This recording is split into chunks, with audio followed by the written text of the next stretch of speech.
Hello class 11th जेक board के exam देने वाले बच्चों, आप लोग क्लास 11th जेक बोर्ड के जो एग्ज़ाम देने वाले हैं, आज हम लोग स्काईलाइन के द्वारा जो मॉडल सेट है आपका 40 क्वेश्चन का नहीं 53 क्वेश्चन का होगा।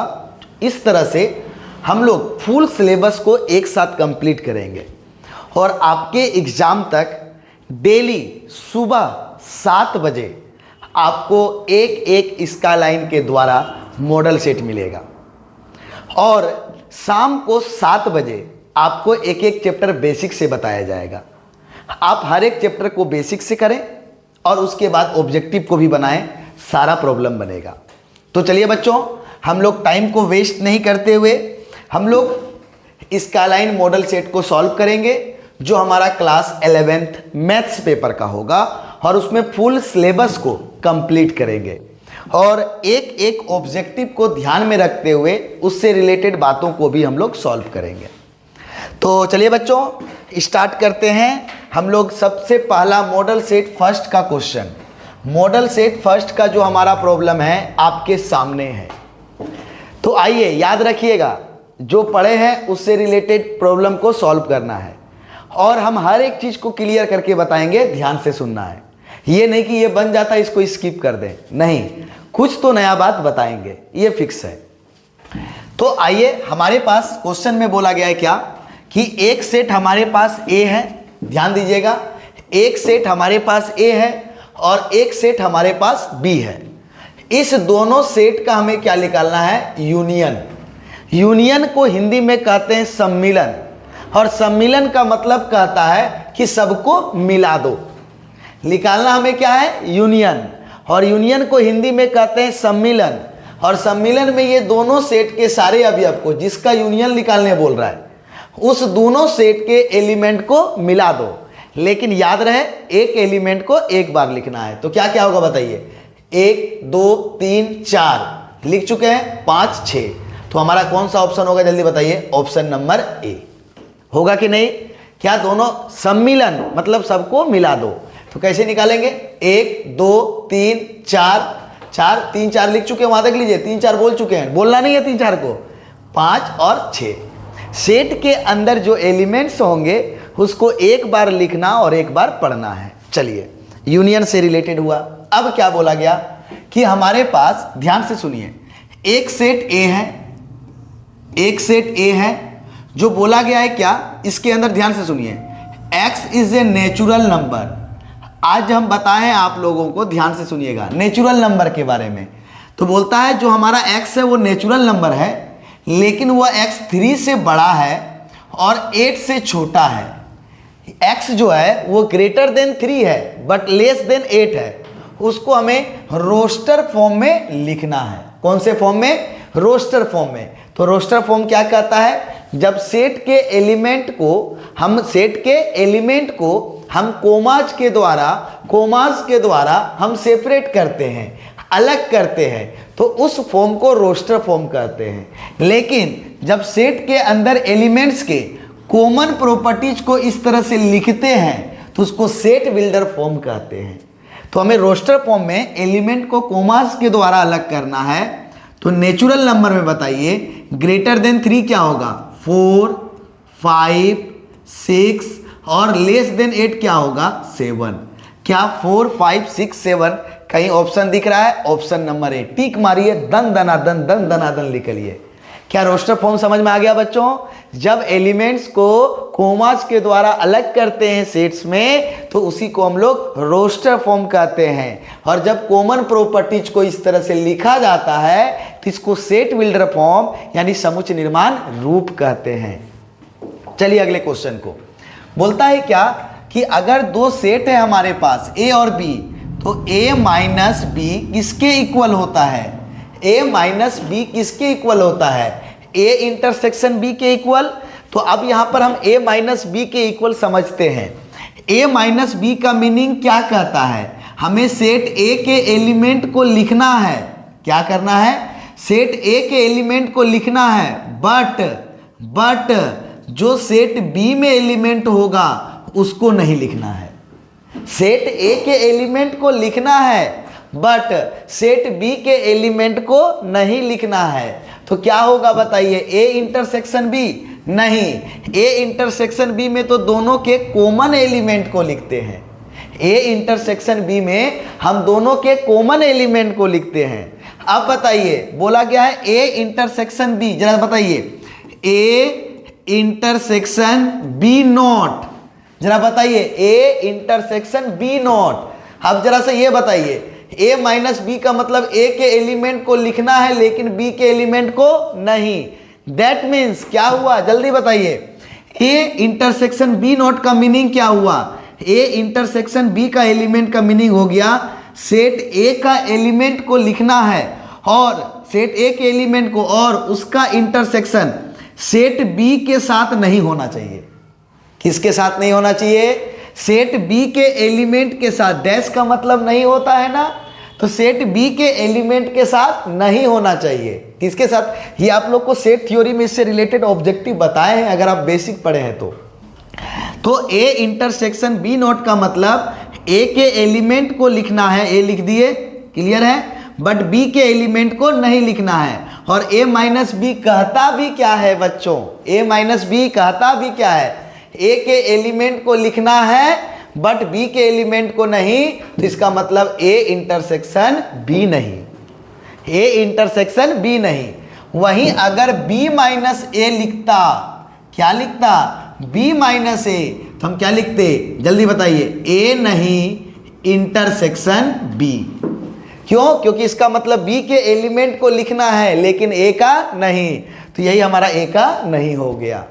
फिर से देखिए, अगर इसी में ए माइनस बी बोला तो इसका मीनिंग क्या होगा? ए इंटरसेक्शन बी नहीं। एकदम क्लियर हो गया? ये दोनों को याद रखिएगा, इस दोनों से रिलेटेड आपका आ सकता है। चलिए अगले प्रॉब्लम की ओर आइए। आपको क्या बोला? एक सेट ए है, बी है, सी है, तो बोलता है A union B intersection C. Board मास क्या कहता है? पहले ब्रैकेट का काम करें, तो पहले ए यूनियन बी निकालिए। तो ए यूनियन बी का मतलब ए और बी के सारे एलिमेंट, यूनियन को हिंदी में क्या कहते हैं? सम्मिलन। सम्मिलन का मतलब सबको मिला दो। तो जरा सबको मिला दो तो क्या क्या आएगा बताइए? 1 2 3 4, एक का लिख लिया, अब इसका मिलाइए। 2 लिख चुके हैं, 4 लिख चुके हैं, 6 8 हो गया। अब बोलिए ये A union B, A union B लिख दिया। अब इंटरसेक्शन, इंटरसेक्शन सी, सी क्या है जल्दी बताइए? 3 4 5 6। अब देखिए इंटरसेक्शन निकालना इस दोनों सेट का। भाई ये सी लिखा था ना, तो इसलिए हमने सी लिख दिया। अब दोनों का इंटरसेक्शन निकालना है। इंटरसेक्शन को कहते हैं इंटरसेक्शन को हिंदी में कहते हैं सर्वनिष्ठ, और सर्वनिष्ठ से समझना है उभयनिष्ठ। उभयनिष्ठ का मतलब कॉमन। फिर से बताइए, यूनियन का हिंदी क्या बोले? सम्मिलन। सम्मिलन का मतलब सबको मिला दो, सबको मिला दो। उसके बाद हम लोग इंटरसेक्शन, इंटरसेक्शन को हम लोग क्या समझे? सर्वनिष्ठ। सर्वनिष्ठ का मतलब उभयनिष्ठ। उभयनिष्ठ मतलब जो दोनों में कॉमन है केवल उसी को लिख दो। एकदम नाम से क्लियर है? चलिए उभयनिष्ठ, तो उभयनिष्ठ मतलब जो दोनों में कॉमन है। 3 3 4 4 5 नहीं है, 6 है, यही मिल रहा है।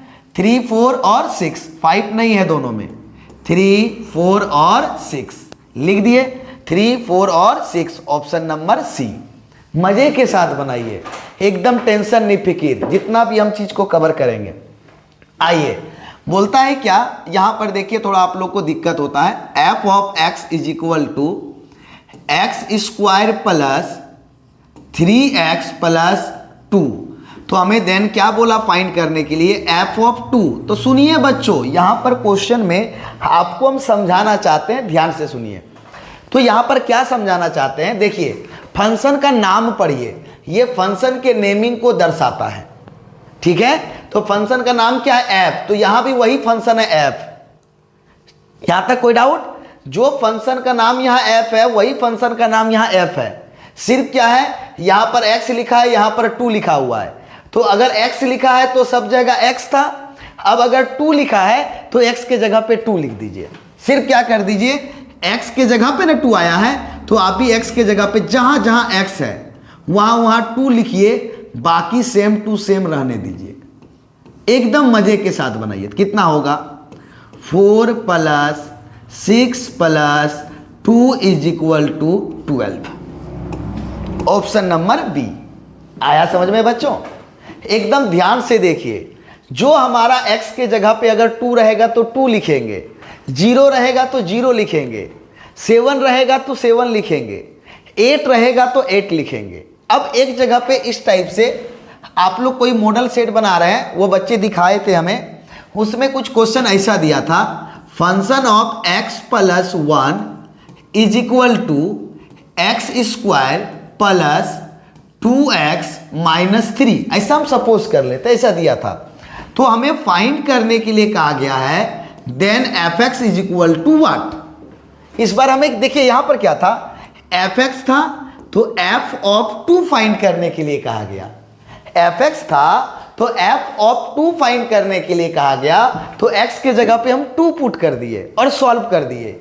लेकिन इस बार हमारे पास x + 1 है, क्या है x + 1 है, तो हम f(x) कैसे निकालेंगे? बहुत आसान है, फंक्शन का नाम हमारा सेम है, यानी इसी का यूज करना है, यही ना। अब देखिए हमें क्या मालूम है जरा बताइए, फंक्शन ऑफ x + 1, इस x + 1 को किस में चेंज करना है? x में।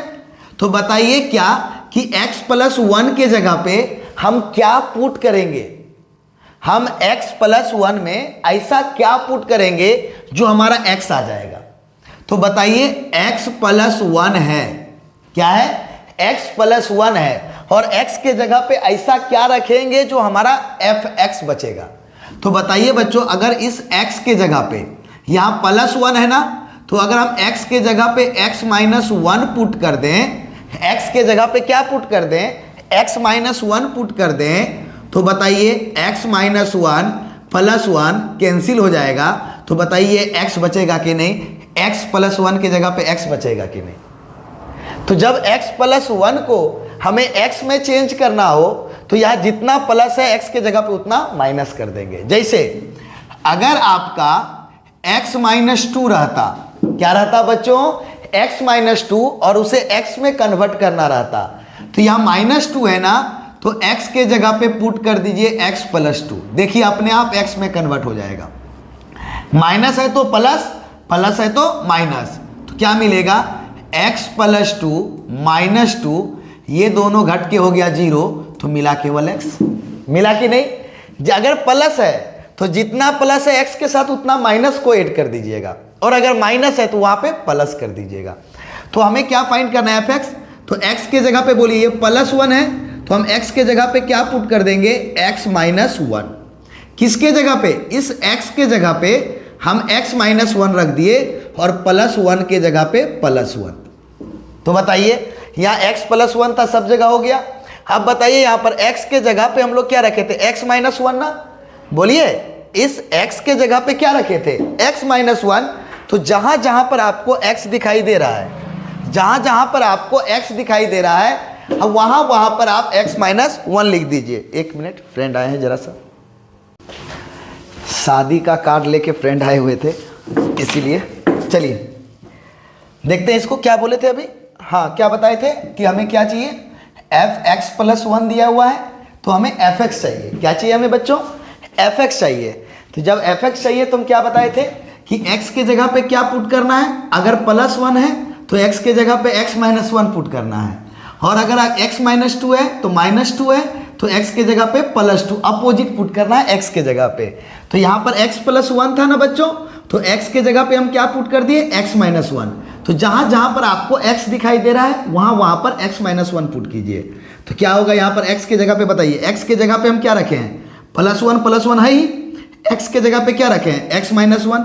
तो x के जगह पे रखिए x - 1, उसका होल स्क्वायर, स्क्वायर है तो स्क्वायर, +2, फिर x दिखाई दिया, तो x के जगह पे क्या रखे हैं?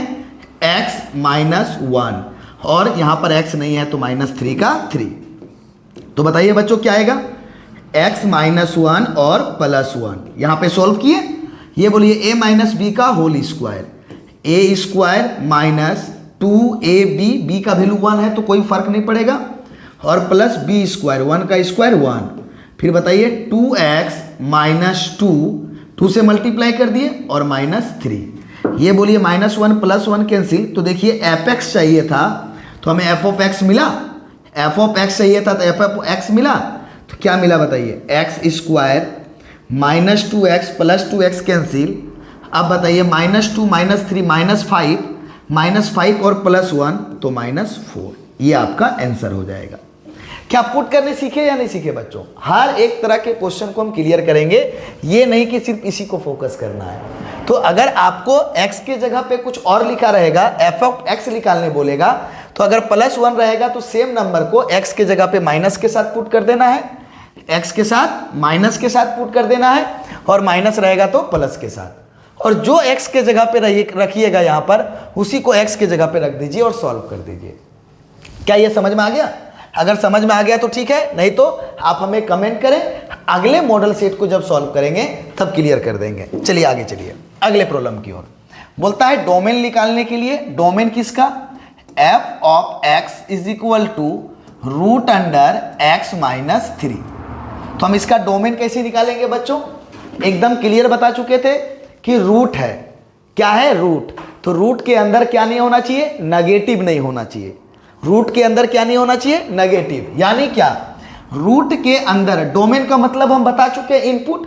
रिलेशन फंक्शन में पूरा एकदम लास्ट जो आपका पार्ट होगा, पार्ट थर्ड होगा शायद, पार्ट थर्ड जो लास्ट पार्ट होगा, उसमें केवल डोमेन और रेंज के बारे में बताएं एकदम डिटेल से, आप एक बार देख ले वहां पे।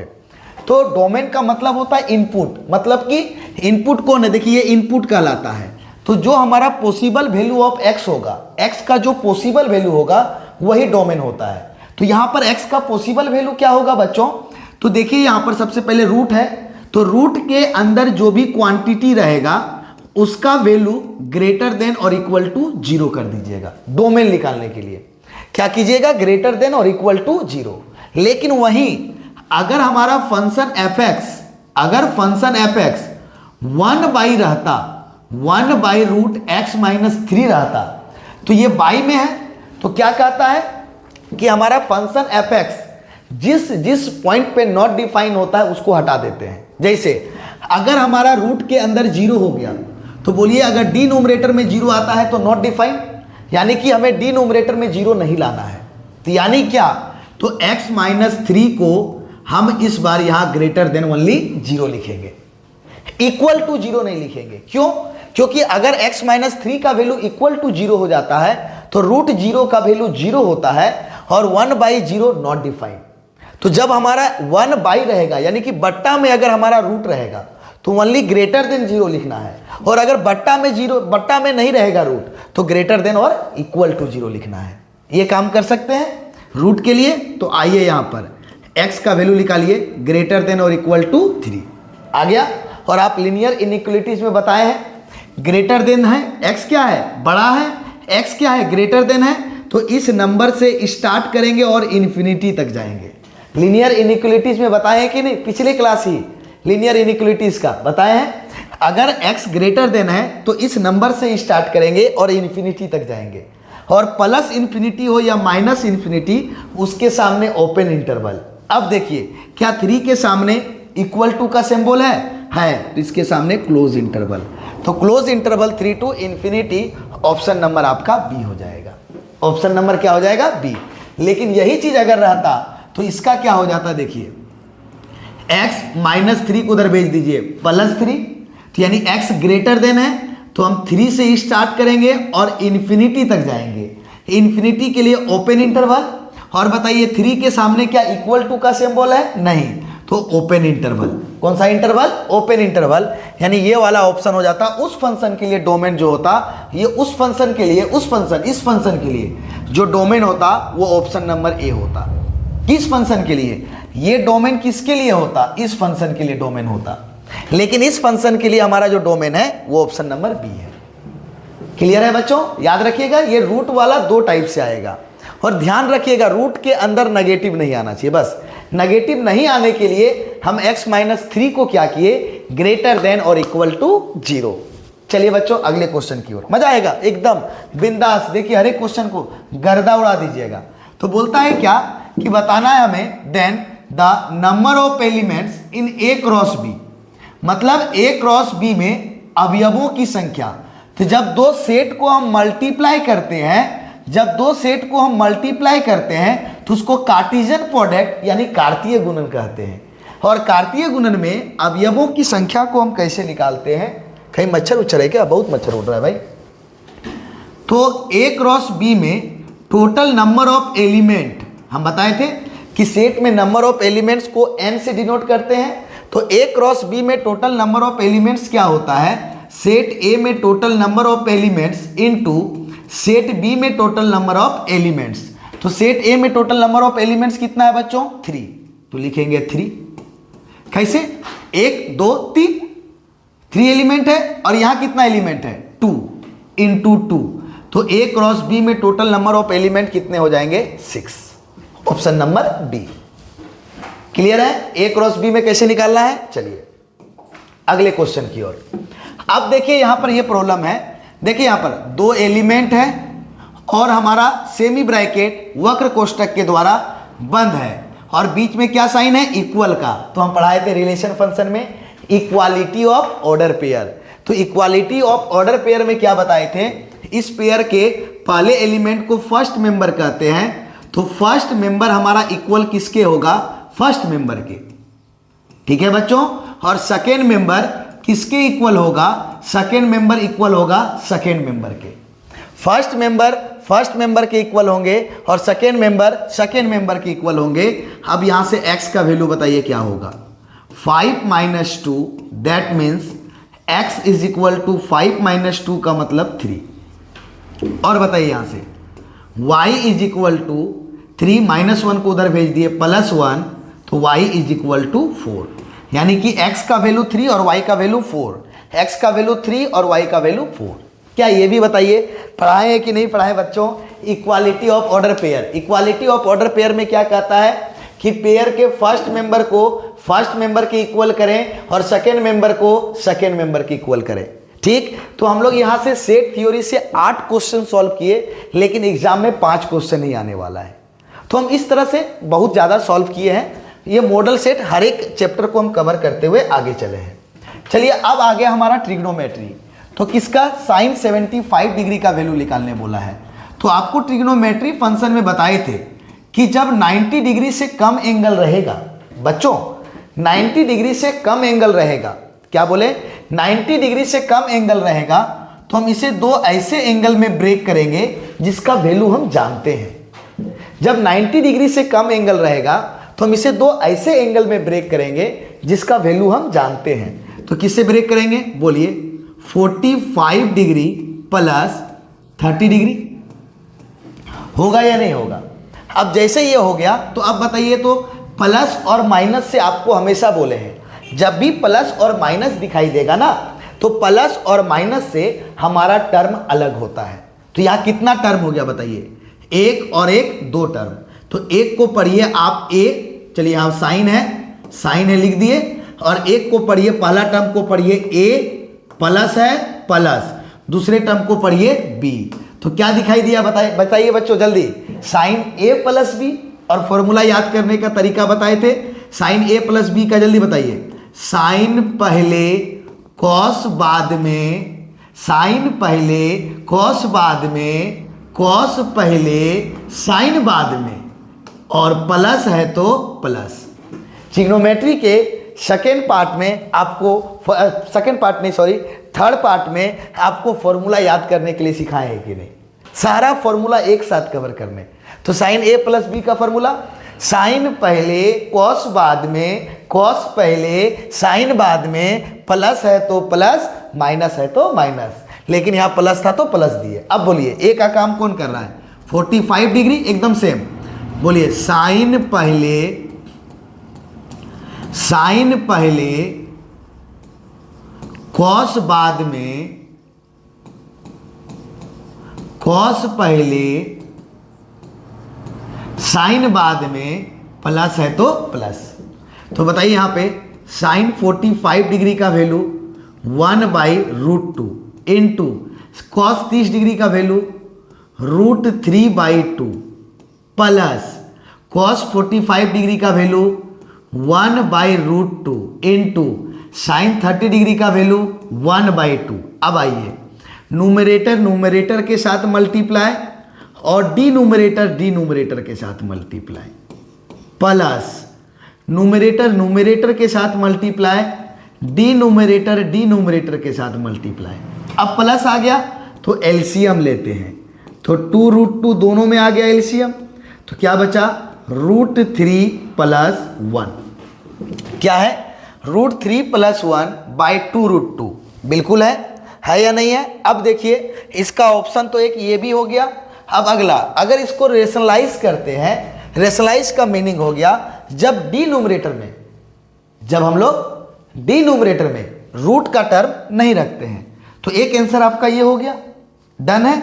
अब देखिए रेशनलाइज कीजिए, तो क्या करेंगे 2√2 से मल्टीप्लाई कर देंगे, 2√2 से डिवाइड कर देंगे।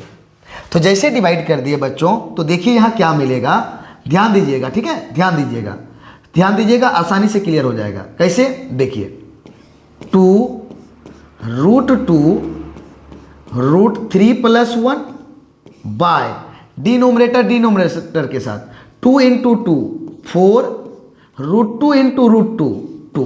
तो बोलिए ये 2 और ये 2 कैंसिल होगा या नहीं होगा। अब √2 को अंदर मल्टीप्लाई कर दीजिए, तो √3 × √2 प्लस √2 से दोनों के साथ मल्टीप्लाई बाय 4।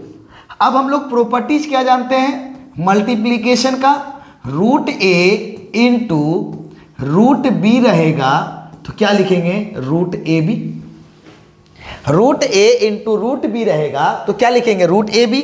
तो बताइए यहाँ पर क्या लिखेंगे, √3 × √2, तो क्या लिखेंगे, दोनों को मल्टीप्लाई कर देंगे तो √6 + √2/4। कहीं ऐसा ऑप्शन है √6 + √2/2 है, ये भी नहीं। चलिए ऑप्शन नंबर आपका क्या हो गया, ए हो गया।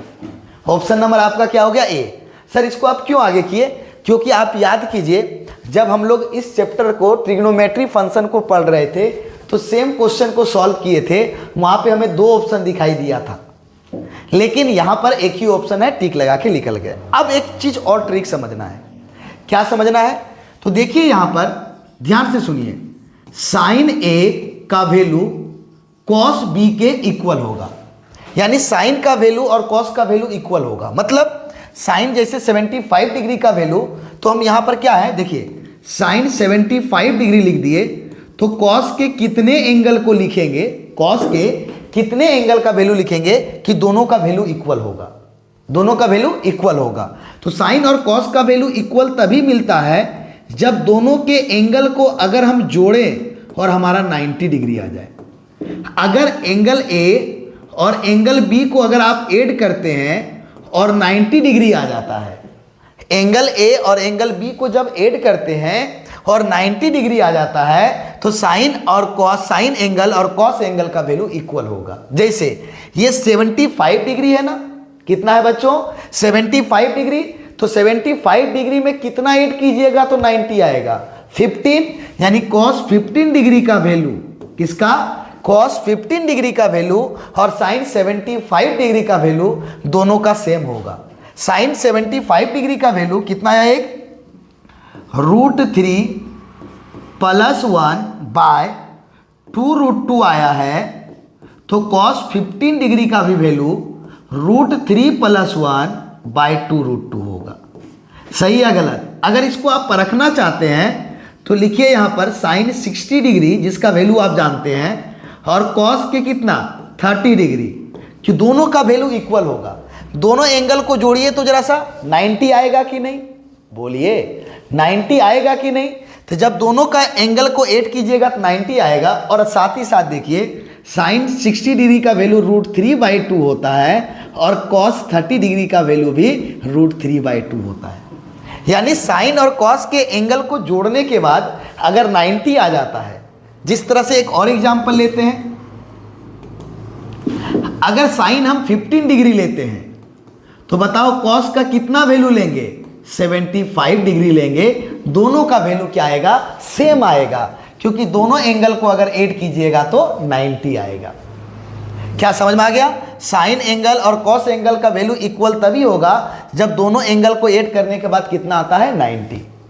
तो आइए अगले क्वेश्चन, ये आपके पास ये नोट पॉइंट हुआ एकदम बेसिक से, और ध्यान रखिएगा। चलिए अगले क्वेश्चन की ओर। cos 15 डिग्री, भाई इसको बताया हूं, क्यों बताएं हम, अभी तो बताएं क्या कि साइन 75 और cos 15 दोनों को ऐड करेंगे तो 90 आएगा।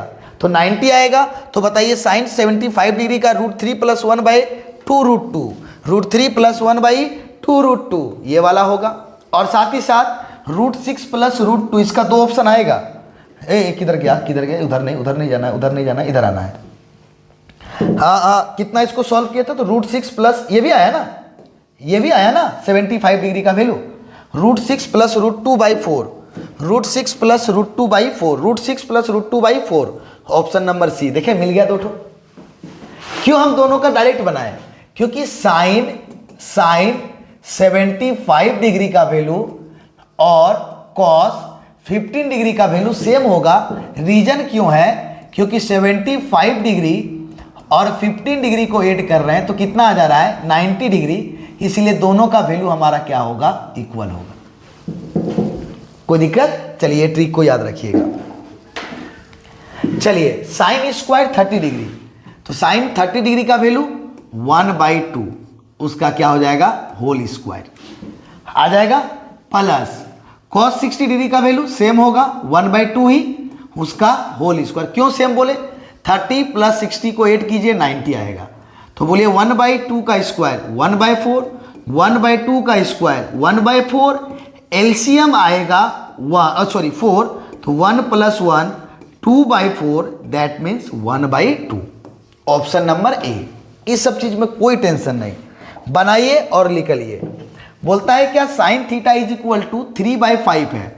हम बता चुके थे ना कि यहां पर प्लस भी रह सकता है और माइनस भी, फर्क आपको नहीं पड़ना चाहिए, प्लस रहे या माइनस रहे। साइन थीटा = 3/5, अब माइनस भी देता है ना तो फर्क नहीं पड़ता। आप ऊपर वाले को क्या समझिएगा, P, और नीचे वाले को H, P/H। तो बताइए हमें किस में बदलना है, टेन थीटा में। तो टेन थीटा का फॉर्मूला बगल में लिखिए, टेन थीटा = क्या होता है, P/B, क्या होता है, P/B। तो P और H मालूम है तो B निकालिए, तो B = कितना होता है बच्चों, H² - P²। बोलिए H² का वैल्यू, H का वैल्यू 5, 5 का स्क्वायर 25, 3 का स्क्वायर 9, तो B = कितना हो गया, 16, यानी कि 4। तो बोलिए आराम से PBH निकल गया। क्या निकालने बोला है जल्दी बताइए, टेन थीटा। तो टेन थीटा = क्या होता है, P/H। तो P का वैल्यू जल्दी बताइए, P का वैल्यू कितना है, 3। गलती कर दिए यार, P/H कहाँ से वो तो साइन थीटा का होता है। P/B, P का वैल्यू कितना हो गया, 3। यहां पर देखने में सब गड़बड़। B का वैल्यू कितना हो गया, 4। अब आइए क्वाड्रांट चेक कीजिए, कौन सा क्वाड्रांट में है, क्वाड्रांट चेक कीजिए कौन से क्वाड्रांट में है, सेकेंड क्वाड्रांट में। सेकेंड क्वाड्रांट में ऑल स्टूडेंट का फर्स्ट लेटर S, सेकेंड में S फॉर साइन और कोसेक पॉजिटिव, ऑल नेगेटिव। तो यहां पर हमारा 10 है, तो ये आगे क्या आ जाएगा, माइनस, यानी -3/4, ऑप्शन नंबर बी। इसके आगे प्लस माइनस रहेगा, कोई फर्क नहीं पड़ना चाहिए। इसके आगे प्लस माइनस रहेगा, कोई फर्क नहीं पड़ना चाहिए, ठीक है। आप P का वैल्यू भी पॉजिटिव लीजिएगा, B का वैल्यू भी पॉजिटिव लीजिएगा। अब देख लीजिएगा कि कौन कौन से क्वाड्रांट में है। जिस क्वाड्रांट में रहेगा उसमें जो पॉजिटिव होगा उसको पॉजिटिव लिखना है, बाकी सारे के वैल्यू को नेगेटिव लिख देना है। क्लियर है? चलिए, ट्रिग्नोमेट्री में बहुत अच्छी तरह से सेकंड क्लास में बताए हैं। चलिए, आयोटा पे पावर 3, आयोटा पे पावर 4, आयोटा पे पावर 5 और आयोटा पे पावर 6। तो हम क्या बताए थे कि √-1 को छिपाने के लिए, क्या जल्दी बताइए, √-1 को छिपाने के लिए हमारे आयलर नामक साइंटिस्ट ने उसको आयोटा से पुकारा, और उसके बाद नहीं रुके थे, I² का किया, आयोटा का स्क्वायर, तो आयोटा का स्क्वायर आया -1। फिर आयोटा का क्यूब, हम कॉम्प्लेक्स नंबर में बहुत डिटेल से इसको बताए हैं, कॉम्प्लेक्स नंबर में इसको बहुत डिटेल से बताए हैं।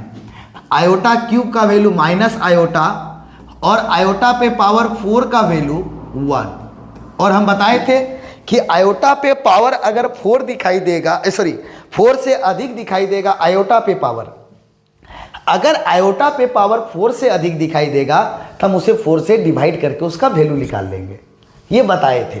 तो चलिए आयोटा क्यूब का वैल्यू बताइए -1 प्लस आयोटा पे पावर 4 का वैल्यू, आयोटा क्यूब है ना, माइनस आयोटा पावर 4 का वैल्यू 1, आयोटा पे पावर 5 है, आयोटा पे पावर 5 है यानी 4 से अधिक है, तो 4 से अधिक है तो इसको पहले 4 से डिवाइड कर दीजिए। जितना आयोटा पे पावर अगर 4 से अधिक होगा तो उसको हम 4 से डिवाइड कर देंगे, 4 से डिवाइड कर देंगे। तो 5 एका हम बोल रहे हैं 4 एकम 4, रिमाइंडर कितना बचा 1, जितना रिमाइंडर बचेगा उतना आयोटा पे पावर लिख दीजिएगा, आयोटा पे पावर 1। अगर कुछ नहीं बचता तो डायरेक्ट 1 लिख देते। आयोटा पे पावर 0, तो आयोटा पे पावर 0 का वैल्यू 1। जितना रिमाइंडर बचेगा अगर आयोटा पे पावर 4 से अधिक है आप उसको 4 से डिवाइड कर दीजिए, जितना रिमाइंडर शेष बचेगा आयोटा पे उतना पावर लिख दीजिएगा। ठीक है बच्चों, चलिए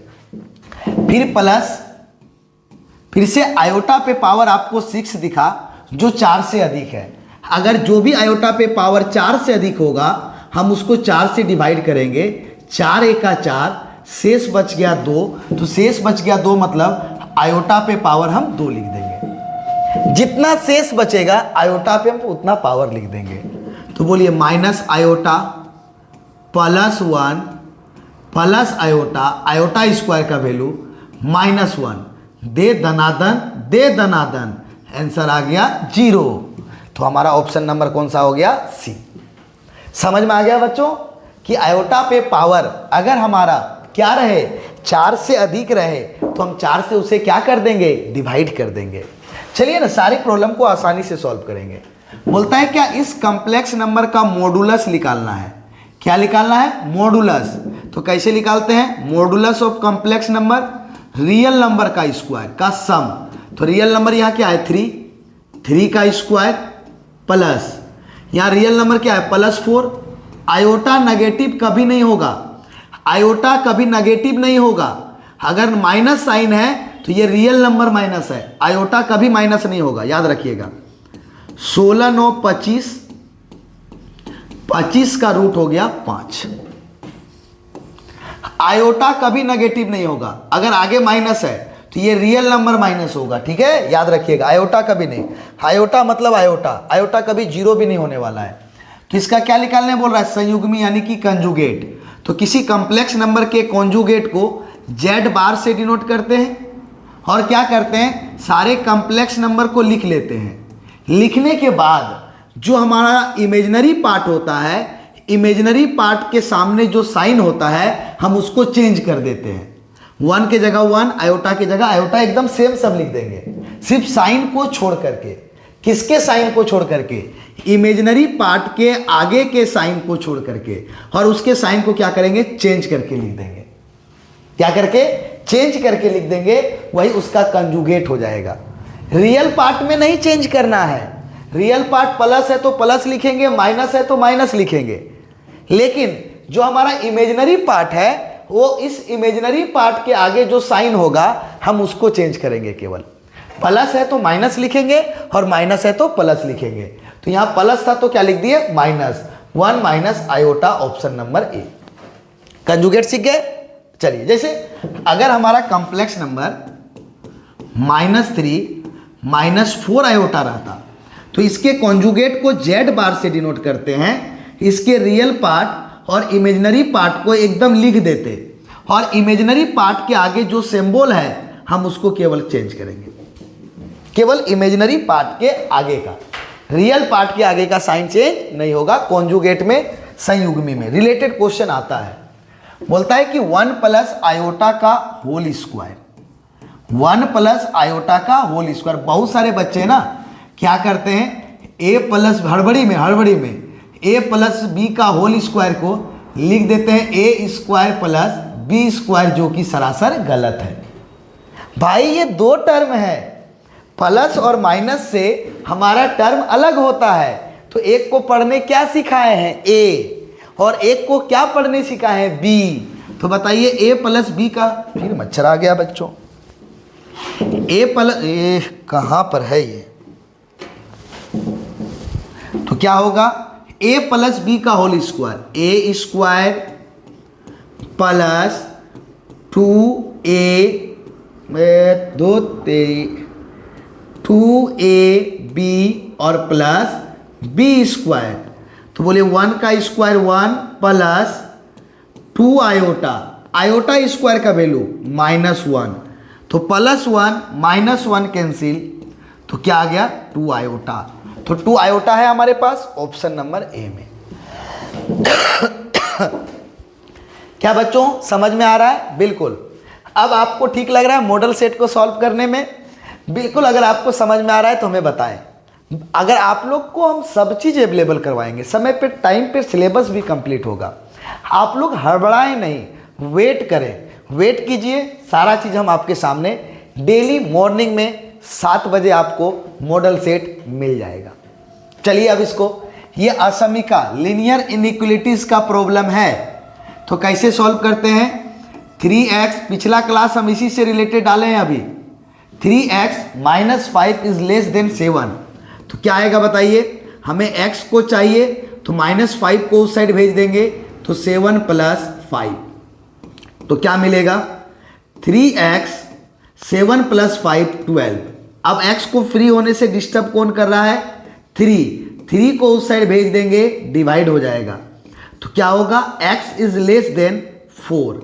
अब आइए x क्या है लेस देन 4, इंटरवल तो दिया नहीं है, डायरेक्ट टिक मारेंगे। और क्या चाहिए हमें, समझ में आया कि नहीं आया? अगले प्रॉब्लम को देखते हैं। क्या दिया हुआ है -2x इज लेस देन और इक्वल टू 6।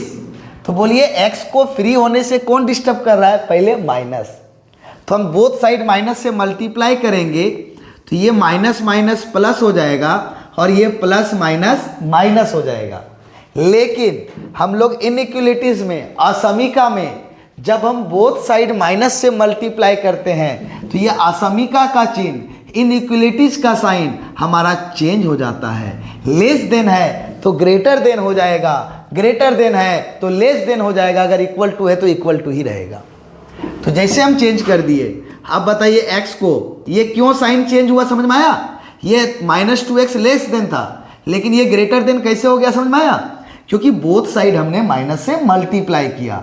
अब 2 को साइड भेज देंगे तो 2 से डिवाइड, तो क्या आ जाएगा बच्चों x is greater than equal to -3, x is greater than और इक्वल टू -3, ये हो गया एकदम आसानी से। जो भी इससे 2 ही क्वेश्चन आता है, ज़्यादा नहीं आता है, बट हम लिख दिए एक्स्ट्रा प्रैक्टिस के लिए कि जितना ज़्यादा प्रैक्टिस कर लें तो उतना बेहतर होता है।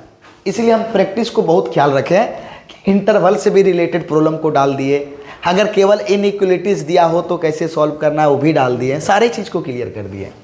तो बताइए यहाँ पर क्या होगा, 2x + 3 ग्रेटर देन और इक्वल टू 7, तो क्या मिलेगा बताइए। x को फ्री करने के लिए पहले 3 को उस साइड भेजेंगे, फिर बताइए क्या मिलेगा। अब 2 को उस साइड भेजेंगे तो 4/2, तो क्या मिला बताइए x इज ग्रेटर देन और इक्वल टू 2। इस बार क्या इंटरवल है ना, और देखिए ग्रेटर देन बोला है, तो ग्रेटर देन बोला है तो 2 से स्टार्ट करेंगे और इन्फिनिटी तक जाएंगे। अगर लेस देन बोलता तो -इन्फिनिटी से जाते और इस नंबर तक पहुंच जाते, लेकिन ग्रेटर देन बोला है तो इस नंबर से स्टार्ट करेंगे और इन्फिनिटी तक जाएंगे।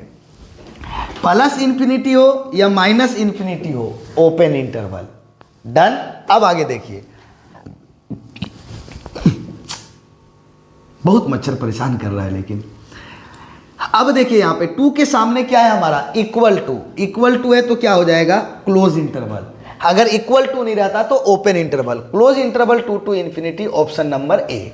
बताइए क्या है क्वेश्चन में क्या है, मजे के साथ बनाइएगा कि नहीं। आपको अगर मेरे यहाँ तक बेसिक प्रॉब्लम को अगर सॉल्व किए होंगे तो सारा प्रॉब्लम आपका सॉल्व हो जाएगा आसानी के साथ। चलिए अब बोलता है कि 5 फैक्टोरियल का वैल्यू फाइंड करने के लिए।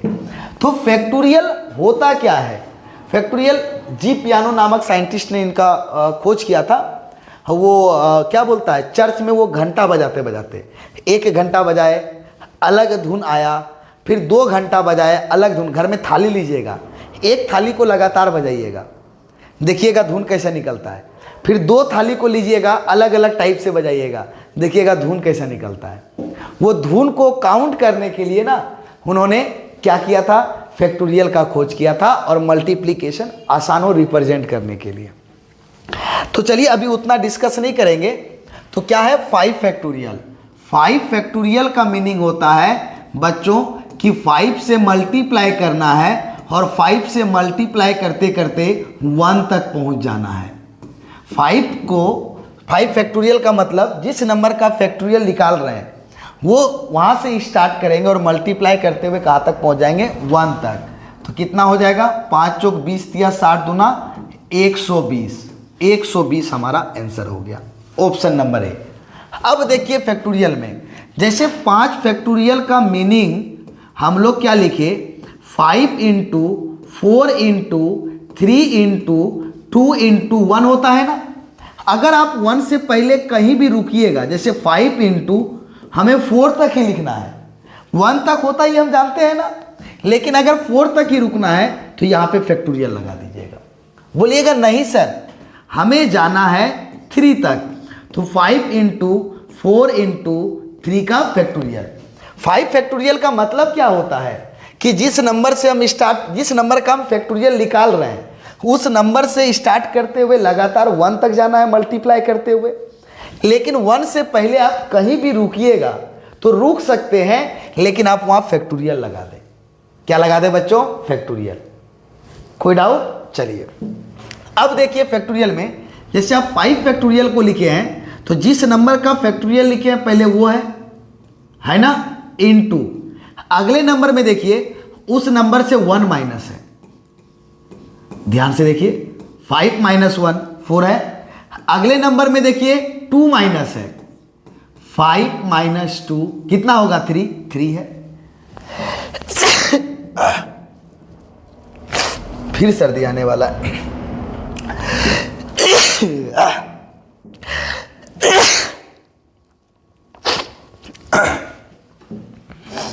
एक मिनट।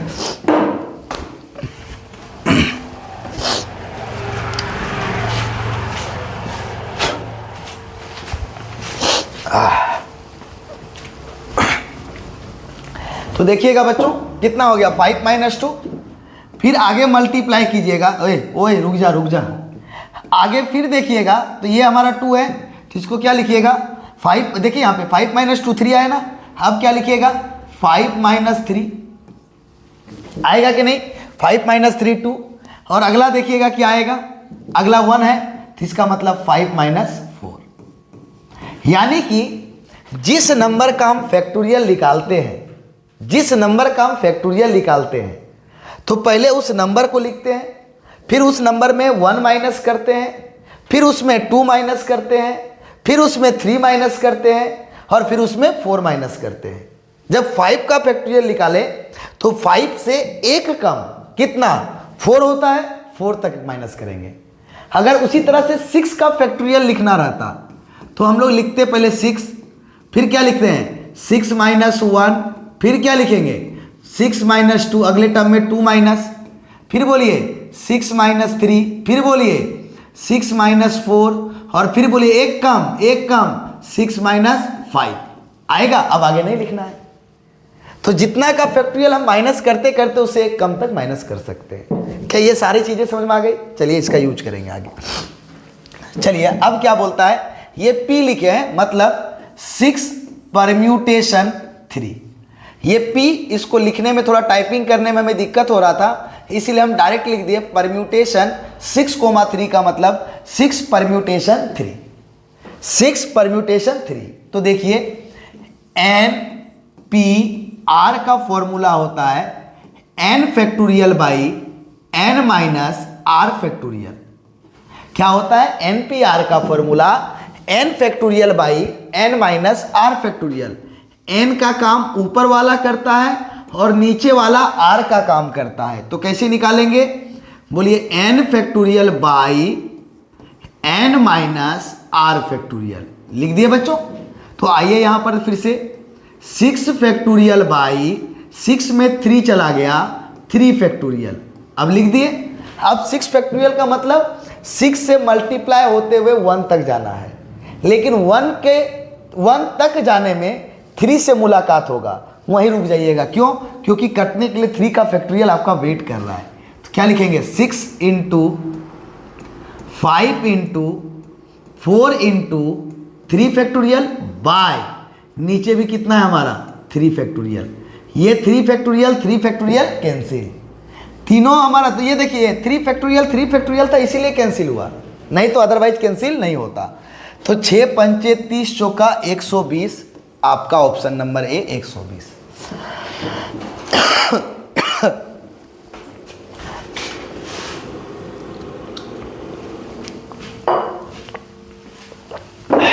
क्लियर है, फॉर्मूला भी क्लियर है। चलिए अगला, इसका मीनिंग सेम, फिर से इसका मीनिंग क्या हो जाएगा, 5 कॉम्बिनेशन 2 यानी 5C2।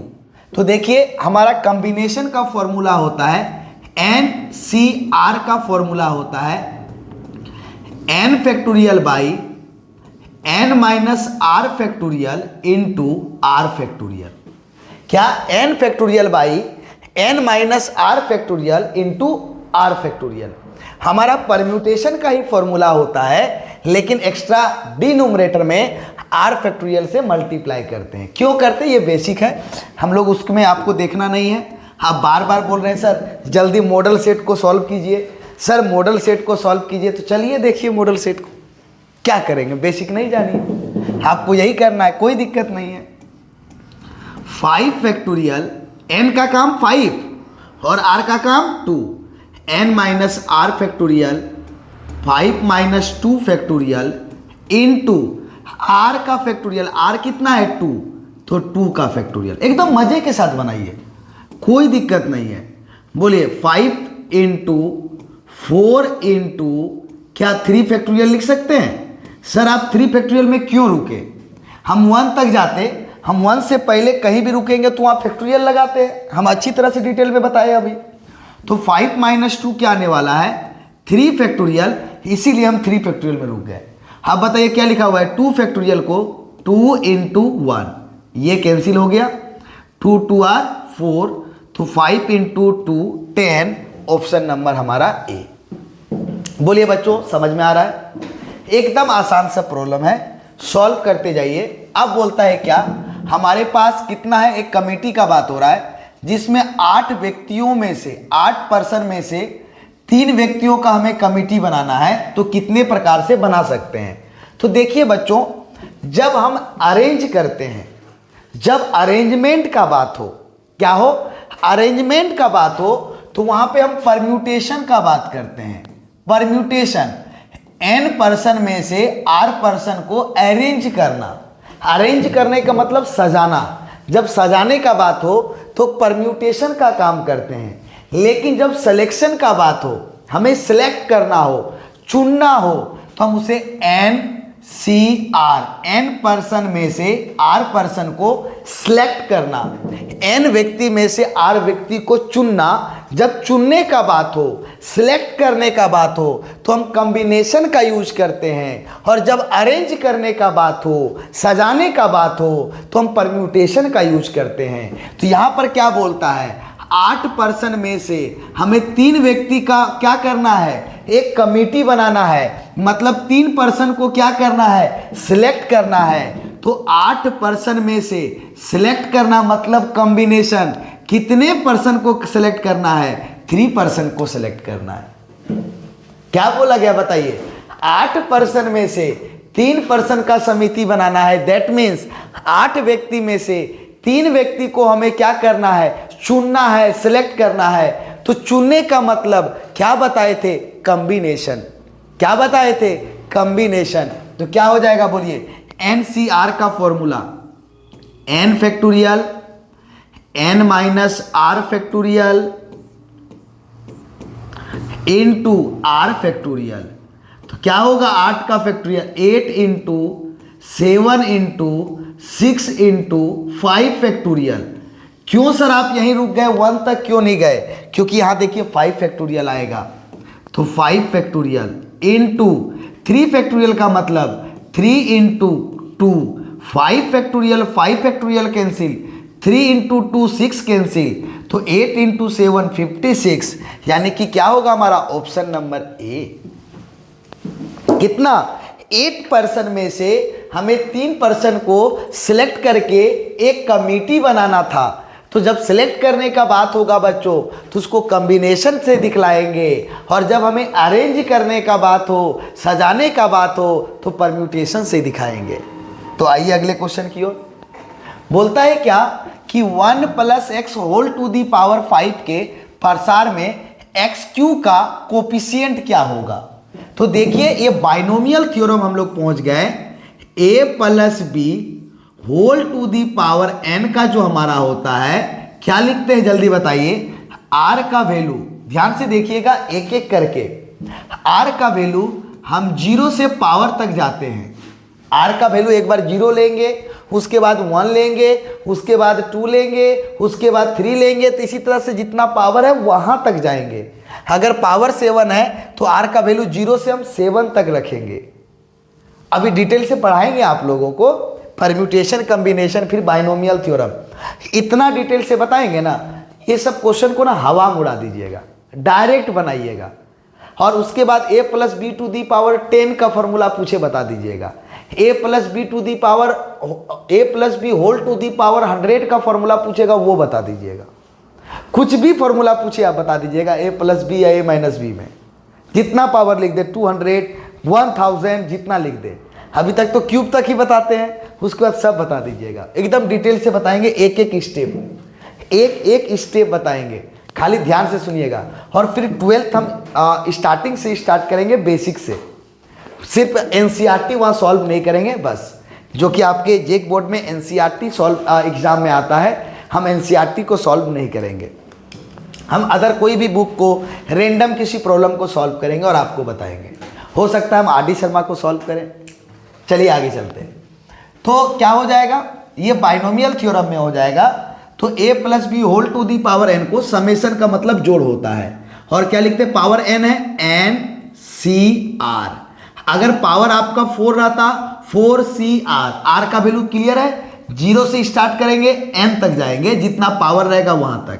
तो a टू दी पावर क्या होता है n - r into b to the power होता है r। ध्यान से सुनिए, a टू दी पावर यानी फर्स्ट टर्म पे जो पावर होगा, क्या होगा, फर्स्ट टर्म में जो पावर होगा वो क्या होगा n - r, और सेकेंड टर्म में जो पावर होगा वो जितना r का वैल्यू रहेगा वही होगा। अगर r का वैल्यू 0 है तो सेकेंड टर्म पे पावर 0 होगा। अगर r का वैल्यू 1 है तो सेकेंड टर्म b हमारा सेकेंड टर्म है, तो सेकेंड टर्म पे पावर 1 होगा।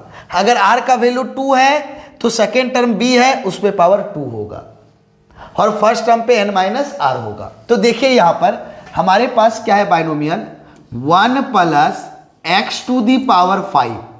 तो इसका क्या हो जाएगा, समेशन ऑफ r = 0 से 5 होगा ना, और क्या होगा, n का वैल्यू कितना है 5CR, 5CR बोलिए 5CR। फिर बताइए फर्स्ट टर्म क्या है 1 टू दी पावर 5 - r, क्या 5 - r बोलिए। फर्स्ट टर्म पे पावर n - r, तो 5 - r into second term x, second term पे पावर जो r है वही, तो सेकेंड टर्म पे पावर r लिख दिए। बोलिए सही या गलत, लिख दिए। अब बताइए x पे पावर कितना का कोफिशिएंट चाहिए, x पे पावर कितना का कोफिशिएंट चाहिए 3, x पे पावर 3। तो बताइए कि r का वैल्यू क्या पुट कीजिएगा कि x टू दी पावर 3 आएगा, जल्दी बताइए। x टू दी पावर 3 का कोफिशिएंट पूछा है ना, तो बताइए x पे पावर r का वैल्यू क्या पुट करेंगे जो x पर क्यूब हो जाएगा, जल्दी बताइए। तो आर का वैल्यू हम क्या पुट करेंगे, जल्दी बताइए। ये मच्छर,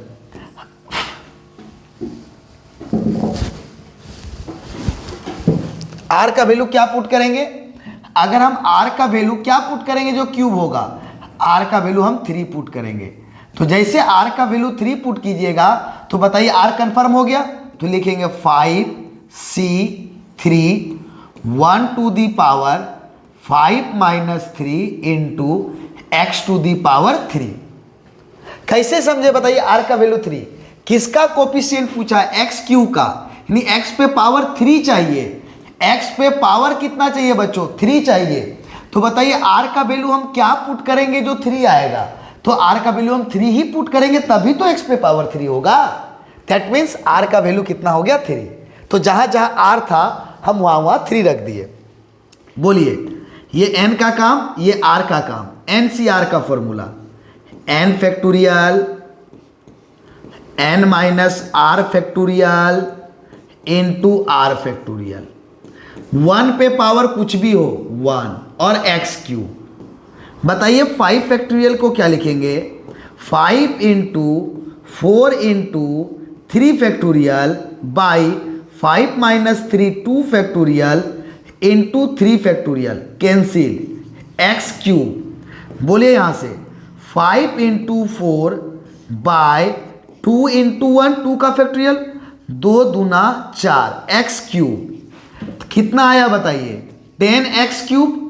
अब किसका कोफिशिएंट पूछा? एक्स क्यू का कोफिशिएंट। तो एक्स क्यू का कोफिशिएंट एक्स क्यू के साथ कौन गुना है? 10 गुना है। तो एक्स क्यू का कोफिशिएंट क्या हो जाएगा? 10। क्या समझ में आया बच्चों? ये हमारा बाइनोमियल थ्योरम का फॉर्मूला हो गया। किसका? बाइनोमियल। हम देखें इसको, तो जैसे देखने के बाद हम देखें कि ए का काम कर रहा है कौन?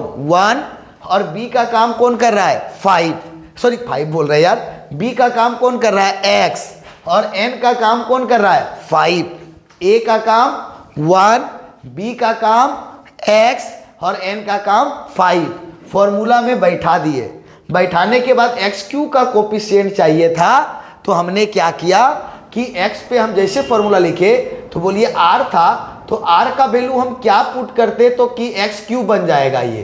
तो r का वैल्यू 3 पुट करेंगे तो ही एक्स क्यू बनेगा। खत्म। चलिए अब याद रखिएगा बाइनोमियल थ्योरम में, अगर बाइनोमियल थ्योरम में क्या पूछा जाएगा कि अगर हमारे पास सपोज कीजिए कुछ भी लिखा, a plus b whole to the power 7 है, तो इसका टोटल नंबर ऑफ टर्म पूछा जाएगा, कुल पदों की संख्या।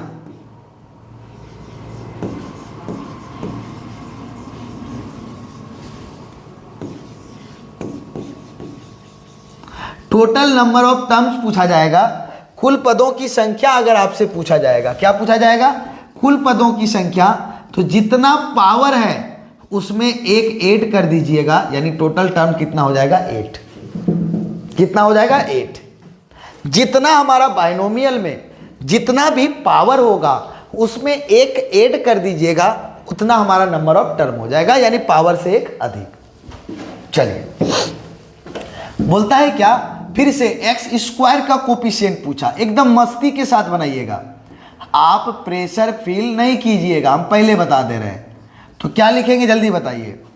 Summation of r is equal to 0 से n का काम कर रहा है 4। इस बार फर्स्ट टर्म का काम कौन कर रहा है? पहले लिखिए n c r। r का वैल्यू में नहीं मालूम है, r का वैल्यू मालूम है बच्चों? नहीं मालूम है, तो लिख दिए NCR। अब बताइए फर्स्ट टर्म का काम कौन कर रहा है? 2, तो फर्स्ट टर्म पे पावर n माइनस r लिख दिए, इनटू सेकेंड टर्म का काम कौन कर रहा है? x, x पे पावर बोलिए कितना लिखते हैं? r। अब बताइए एक्स स्क्वायर का कोफिशिएंट पूछा, तो बताइए x ये हो गया, r का वैल्यू क्या पुट करेंगे? कंपेयर कीजिए r, इस r का वैल्यू हम लोग क्या करने वाले हैं? इस r का वैल्यू क्या पुट करेंगे जो स्क्वायर हो जाएगा? तो बताइए, तो r का वैल्यू अगर हम लोग 2 पुट कर दें, r का वैल्यू हम लोग क्या पुट कर दें? अगर हम लोग r का वैल्यू 2 पुट कर दें तो स्क्वायर होगा कि नहीं होगा? r का हम वैल्यू क्या पुट कर दें? 2 पुट कर दे तो स्क्वायर होगा कि नहीं होगा? तो जहां जहां पर बोलिए r का वैल्यू 2 रखिए ना, x r का वैल्यू 2 स्क्वायर, हमें x स्क्वायर का ही कोफिशिएंट चाहिए। तो फटाफट r जहां जहां पर है वहां वहां पर 2 रख दीजिए, रख दिए। 2 पे पावर 4 माइनस 2 इंटू एक्स पे पावर 2। जहां जहां पर हमें r दिखाई दिया हम वहां वहां पर 2 पुट कर दिए। ठीक है बच्चों, तो आइए NCR का formula n factorial n minus r factorial into r factorial. अब बताइए 2 का 4 माइनस 2 2 इंटू एक्स स्क्वायर। बोलिए 4 के फैक्टोरियल को क्या लिखेंगे? 4 into 3 into 2 factorial by 2 factorial into 2 into 1। इस 2 फैक्टोरियल को ब्रेक कर दिए, ये कैंसिल हो गया। और बोलिए 2 दूना 4 इंटू 2 का स्क्वायर 4 इंटू एक्स स्क्वायर। तो क्या मिला बताइए? 3 दूना 6, 6 चौका 24 एक्स स्क्वायर। तो बताइए एक्स स्क्वायर का कोफिशिएंट यानी गुणांक यानी कि गुना कौन है? 24। ऑप्शन नंबर हमारा क्या हो गया? ए। तो बताइए बच्चों आप लोगों को ये चीज़ें भी समझ में आई या नहीं आई, जल्दी बता दीजिए। एकदम आसानी से एकदम आराम से सॉल्व कर रहे हैं, सारे चीज़ों को बिंदास होकर के बताना है। तो बोल रहा है कि ये बाइनोमियल थ्योरम है, जब इसको हम एक्सपांड करेंगे तो उसमें टोटल नंबर ऑफ टर्म कितना हो जाएगा? तो हम बताए थे जितना पावर होगा उससे एक अधिक हमारा नंबर ऑफ टर्म हो जाएगा बाइनोमियल थ्योरम का। कोई दिक्कत बच्चों? अभी थोड़ा देर पहले बताए थे कि जितना हमारा पावर होगा बाइनोमियल में, जितना पावर होगा उससे एक अधिक होगा उसका नंबर ऑफ टर्म। चलिए अगले क्वेश्चन की ओर देखते हैं। बोलता है क्या? हमारा एक एरिथमेटिक प्रोग्रेशन है जो क्या है 2 5 8 11 ये है। तो इसका हमें क्या करना है? हमारा जो 10th टर्म है वो फाइंड करना है। कौन सा? 10th टर्म जो है वो हमें फाइंड करना है, और ये किसमें? एपी में। तो सबसे पहले एपी के nth टर्म का फॉर्मूला आपको याद होना चाहिए। क्या होता है? a plus n minus 1 into d. जहां पर हम a को बोलते हैं वेयर लिखिएगा, where a is equal to first term, a is equal to first term. हम सारा चीज इंग्लिश में ही बता रहे हैं, अगर आप फर्स्ट टर्म नहीं लिख पा रहे तो ये प्रॉब्लम है, तो फिर हिंदी में ही लिखिए आप।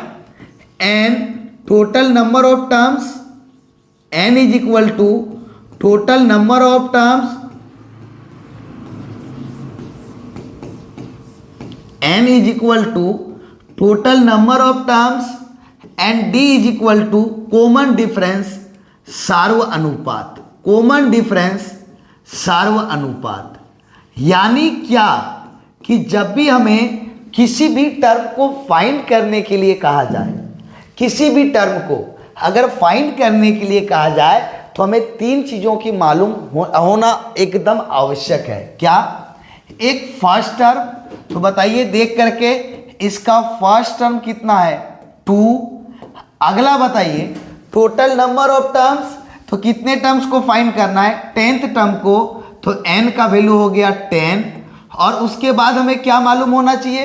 Common difference. कॉमन डिफरेंस मतलब क्या होता है? Second term minus first term, second term minus first term is equal to 3। बोलिए तीनों मालूम है कि नहीं? तो हमें 10th का फॉर्मूला लगा लीजिए। ए 10th टर्म n का वैल्यू हमने कितना रख दिया? 10। बोलिए n का वैल्यू 10 ही है। बोलिए क्या है फॉर्मूला का? a का वैल्यू 2 प्लस फिर क्या है? n माइनस 1, n का वैल्यू 10 माइनस 1 इंटू डी का वैल्यू कितना है? 3। बोलिए उस फॉर्मूला से सब ला करके रख दिए कि नहीं? तो क्या मिला जल्दी बताइए? 2 plus 9 into 3 is equal to 29। Option number A. दन दनादन बनाते जाइए, दन दनादन निकलते जाइए। कोई दिक्कत बच्चों? क्या समझ में आ रहा है कि नहीं? आसानी से। अभी 27, अभी और आधा क्वेश्चन बाकी है। चलिए समांतर श्रेणी में n टर्म्स का सम का फॉर्मूला पूछ रहा है, तो n टर्म्स के सम का फॉर्मूला होता है n/2 plus 2a plus n-1 into D. ये होता है, लिखेंगे जहां पर where n is equal to total number of terms. हम यहां पे लिख दे रहे हैं, आगे अगर आएगा क्वेश्चन तो हम सॉल्व करेंगे। ये सब चीजों को लिखिए, total number of terms, total number of terms. चलिए फिर बताइए, a is equal to first term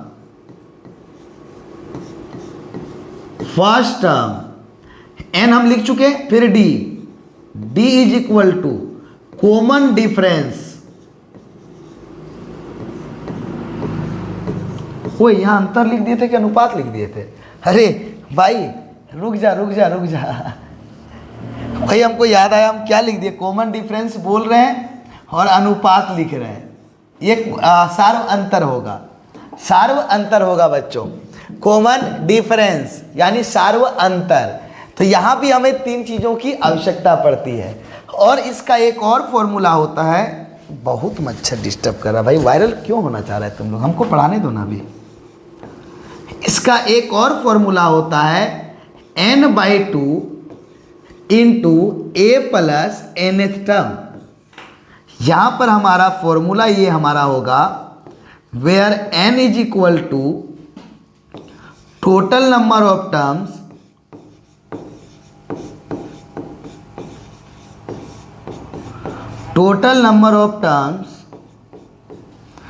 a is equal to first term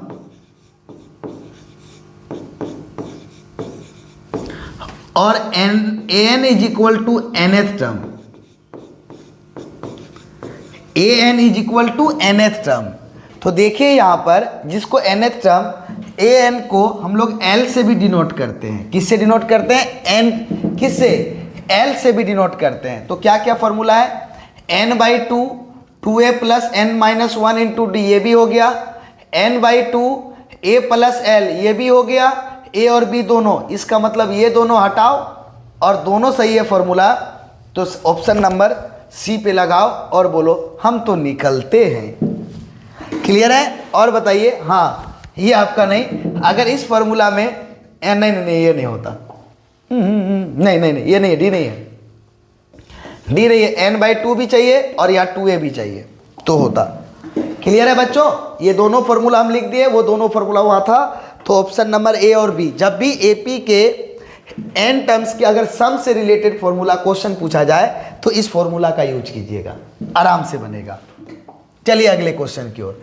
अब जीपी का बात हो गया, तो जीपी में हमारा टर्म दिया हुआ है, तो बोलता है क्या, इसका कॉमन रेशियो फाइंड करने के लिए जीपी का कॉमन रेशियो लिखिए। कॉमन रेशियो सार्व अनुपात, कॉमन रेशियो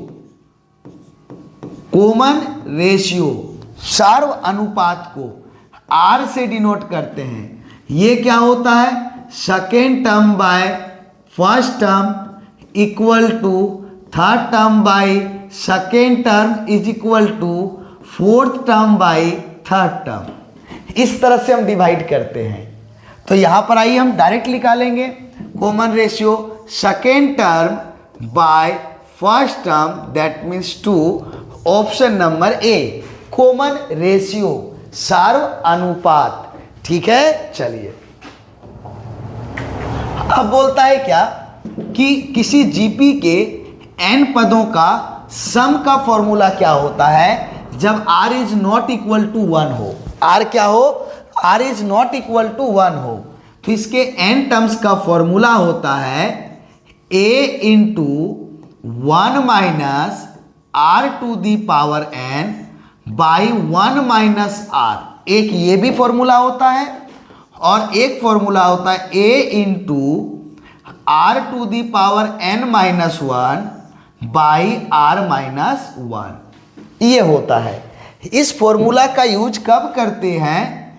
इस फॉर्मूला का यूज हम करते हैं जब r इज लेस देन 1 हो, 1 से छोटा हो। तब यूज करेंगे।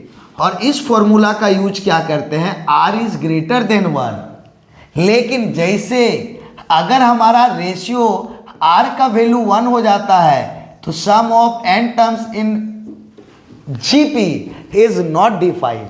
क्या हो जाएगा, इन्फिनिटी के जगह पर अगर लिख दे अपरिभाषित तो बेहतर है नॉट डिफाइंड।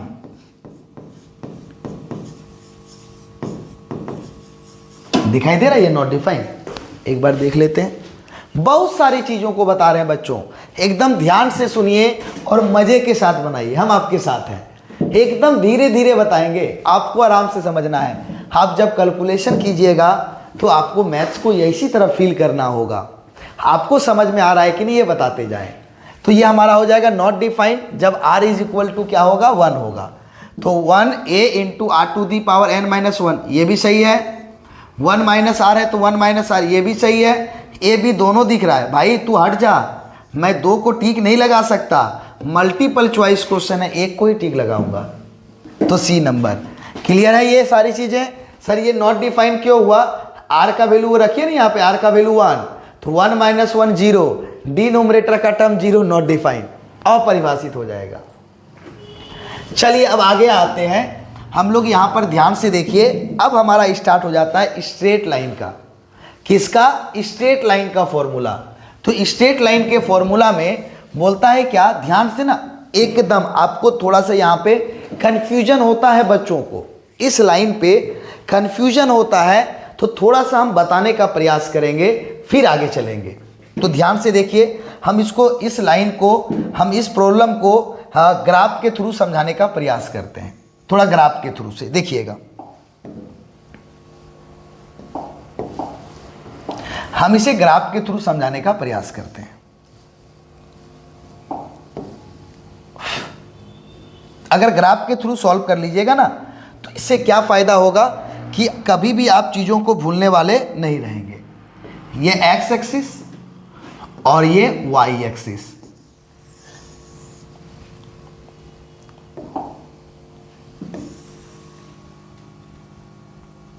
अब देखिए क्वेश्चन में ढूंढिए तो क्या बोलता है, पैरेलल टू एक्स एक्सिस। क्या बोला जल्दी बताइए, पैरेलल टू एक्स एक्सिस। जब line parallel to x axis होता है तो क्या होता है, देखिए ये पैरेलल टू एक्स एक्सिस है। जब लाइन हमारा पैरेलल टू एक्स एक्सिस होता है तो क्या होता है,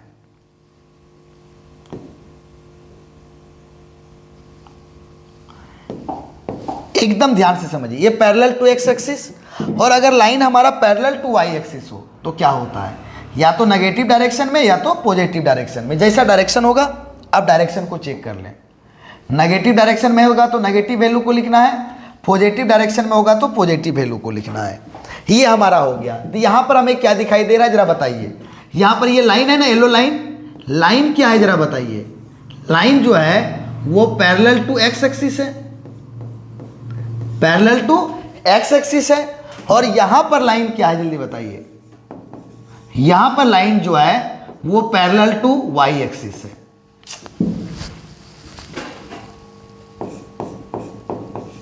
बताइए दोनों में केस समझ में आ रहा है। यहां पर लाइन क्या है, एक्स एक्सिस के समांतर है, और यहां लाइन वाई एक्सिस के समांतर है। जैसे आप यहां पर देखिएगा ना, तो जब लाइन एक्स एक्सिस के पैरेलल है तो आप ये पॉइंट लीजिए, या ये पॉइंट लीजिए, या ये पॉइंट लीजिए, या ये पॉइंट लीजिए, या कोई भी पॉइंट लीजिए, ये कोई भी पॉइंट, आप कोई भी पॉइंट लीजिएगा तो जब पैरेलल है तो इसका डिस्टेंस हमेशा, देखिए ये वाला डिस्टेंस जो हम डिस्टेंस को खींच रहे हैं, ये डिस्टेंस हमेशा बोलिए एक समान होगा या नहीं होगा। बताइए हमेशा एक समान होगा या नहीं होगा, बोलिए हमेशा एक समान होगा या नहीं होगा, कि अलग अलग होगा। हमेशा एक समान होगा या नहीं होगा, जल्दी बताइए। हमेशा एक समान होगा या नहीं होगा, जल्दी बताइए क्या होगा। हमेशा एक समान होगा कि नहीं। एक समान का मतलब ये अगर हम देखें तो ये डिस्टेंस कौन से एक्सिस को बता रहा है, एक्स एक्सिस के डिस्टेंस को कि वाई एक्सिस के डिस्टेंस को। तो देखिए ये वाई एक्सिस का डिस्टेंस है ना, तो वाई एक्सिस का डिस्टेंस है, तो इसको अगर y1 लिखे, इसको y2 लिखे, इसको y3 लिखे, इसको y4 लिखे, इसको y5 लिखे, इसको y6 लिखे, इसको y7 लिखे, तो जो भी y का वैल्यू मिलेगा यहां पर, जो भी y का वैल्यू आप जितना भी लीजिएगा, जब हमारा पैरेलल टू क्या है, x एक्सिस है, जब लाइन हमारा पैरेलल टू x एक्सिस है तो y कोऑर्डिनेट का वैल्यू ऑलवेज इक्वल होगा। y का वैल्यू क्या होगा, ऑलवेज इक्वल होगा। x का वैल्यू लेकिन अगर हम बात करेंगे तो x का वैल्यू देखिए, यहां पर x का वैल्यू इस लाइन के लिए देखिए x का वैल्यू ये होगा, बदलेगा। इस लाइन के लिए देखिए x का वैल्यू ये होगा, बदल रहा है। इस लाइन के लिए देखिए x का वैल्यू इतना ही होगा, x का वैल्यू बदलेगा। इस लाइन के लिए देखिए x का वैल्यू ये होगा, इस लाइन के लिए देखिए x का वैल्यू ये होगा, इस लाइन के लिए देखिए x का वैल्यू ये होगा। जब लाइन x एक्सिस के पैरेलल है, जब लाइन हमारा x एक्सिस के पैरेलल है तो y का वैल्यू ऑलवेज इक्वल होगा। दैट मीन्स हम लिख सकते हैं y is equal to a। लेकिन x का वैल्यू क्या होगा, वेरिएबल। x का वैल्यू क्या होगा, वेरिएबल। क्या लॉजिक समझ में आया? अब सारे वैल्यू को जब चेक करेंगे तो सारा वैल्यू हमारा y का क्या है, सेम है, क्योंकि y एक्सिस के x एक्सिस के पैरेलल है। और दो लाइन पैरेलल तभी होगा जब दोनों के बीच का डिस्टेंस ऑलवेज हमारा सेम होगा। और ये डिस्टेंस कौन से एक्सिस में मेजर कर रहे हो, तो y एक्सिस में। सिमिलर बताओ, यहां पर क्या होगा, x का यही डिस्टेंस जो है वो पूरे लाइन पे इक्वल होगा या नहीं होगा। तो ये डिस्टेंस कौन से एक्सिस का है, x एक्सिस का है। ये डिस्टेंस कौन से एक्सिस का है, बताइए, x एक्सिस का है। अगर ये x1 है, अगर ये x2 है, अगर ये x3 है, अगर ये x4 है, तो x1 का वैल्यू लो या x2 का वैल्यू लो या x3 का वैल्यू लो, सबका वैल्यू क्या होगा, इक्वल होगा। दैट मीन्स जब लाइन y एक्सिस के पैरेलल हो तो x का वैल्यू a यानी x का वैल्यू हमेशा इक्वल होगा। तो यहां पर क्वेश्चन क्या बोला गया है, पहले इसको देखिए, जब लाइन x एक्सिस के पैरेलल हो तो y का वैल्यू ऑलवेज इक्वल होगा। लेकिन वही लाइन y एक्सिस के पैरेलल हो तो लाइन हमेशा x हमारा इक्वल होगा। तो बताइए इस कोऑर्डिनेट के लिए हमारा किसके पैरेलल है, x एक्सिस के पैरेलल है। तो x एक्सिस के पैरेलल है तो y का वैल्यू ऑलवेज इक्वल होगा। तो y इज इक्वल टू कितना होगा, 3। y का वैल्यू ऑलवेज, इक्वेशन पूछा है आपसे, तो y इज इक्वल टू, ये इक्वेशन है, ये इक्वेशन है, ये इक्वेशन है, इक्वेशन ऑफ लाइन है ये, ठीक है। तो कितना होगा, y इज इक्वल टू 3। अगर वही इस x एक्सिस के जगह पे हमारा क्वेश्चन अगर y एक्सिस लिखा रहता, तो y एक्सिस लिखा रहता, तो जब लाइन y एक्सिस के पैरेलल होगा तो x का वैल्यू इक्वल होगा। यानी यहां पर तब हमारा इक्वेशन क्या होता, x इज इक्वल टू 2। क्या बोलिए, सारा बात समझ में आया बच्चों, बेसिक से।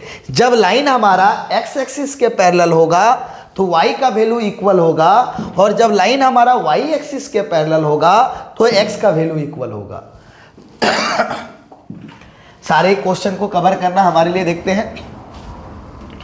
तो क्या दिया हुआ है बताइए, एक इक्वेशन दिया है, इसका स्लोप निकालना है, ढाल निकालना है। प्रवणता को ही हम लोग एक और वर्ड बोलते हैं, प्रवणता को ही हम लोग कहते हैं ढाल, ठीक। 2x प्लस 3y और इंग्लिश में एक ही बोलते हैं स्लोप, इज इक्वल टू 6। ये दिया हुआ है। तो जब ये दिया हुआ है तो हमें निकालना क्या है, इसका स्लोप निकालना है। तो जब एक्स वाई मिक्स हो, जब एक्स वाई क्या हो, मिक्स हो, तो हम कैसे निकालेंगे जरा ध्यान से देखिएगा। सबको एक साइड ले आइए, -6 इज इक्वल टू 0। सबको एक साइड लिखिए। लिखने के बाद x का जो कोफिशिएंट होगा उसको a लिखिए, जो y का कोफिशिएंट होगा उसको b लिखिए, और जो अकेला कांस्टेंट होगा उसको c लिखिए। नहीं होगा तो 0 लिख दिए। अब देखिए स्लोप का फॉर्मूला होता है, एक सेकेंड थोड़ा सा दीजिए समय।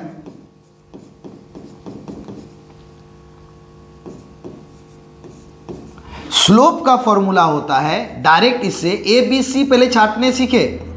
तो स्लोप का फॉर्मूला होता है, क्या कर रहे हैं हम यार,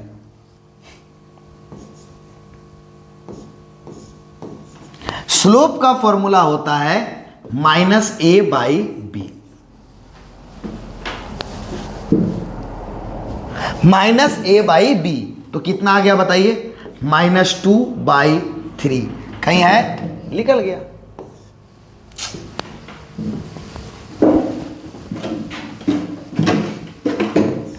-2/3। क्लियर है बच्चों?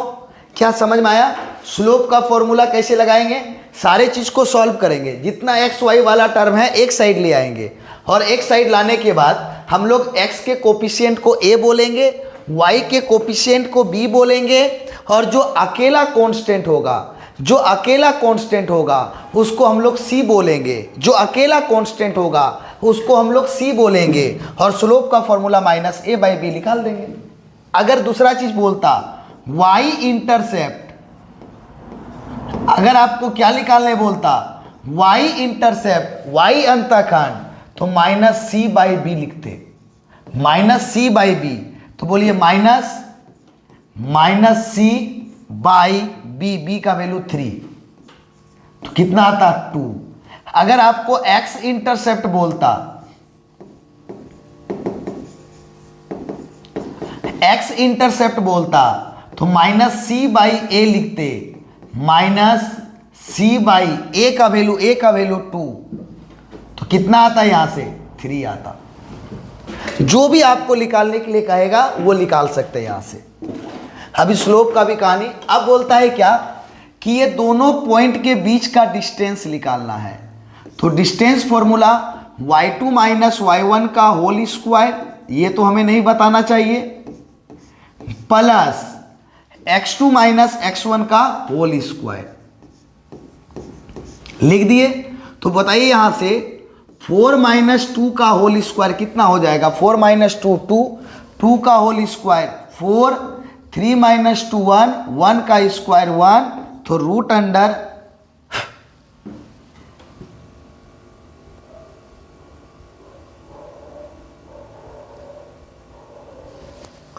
y2 - y1 का होल स्क्वायर और x2 - x1 का, अरे भाई तब तो गलती कर रहे हैं, ये 1 है, हम 2 लिख रहे थे, तो 3 में 1 गया, 2 का स्क्वायर 4, यानी 8, 2√2।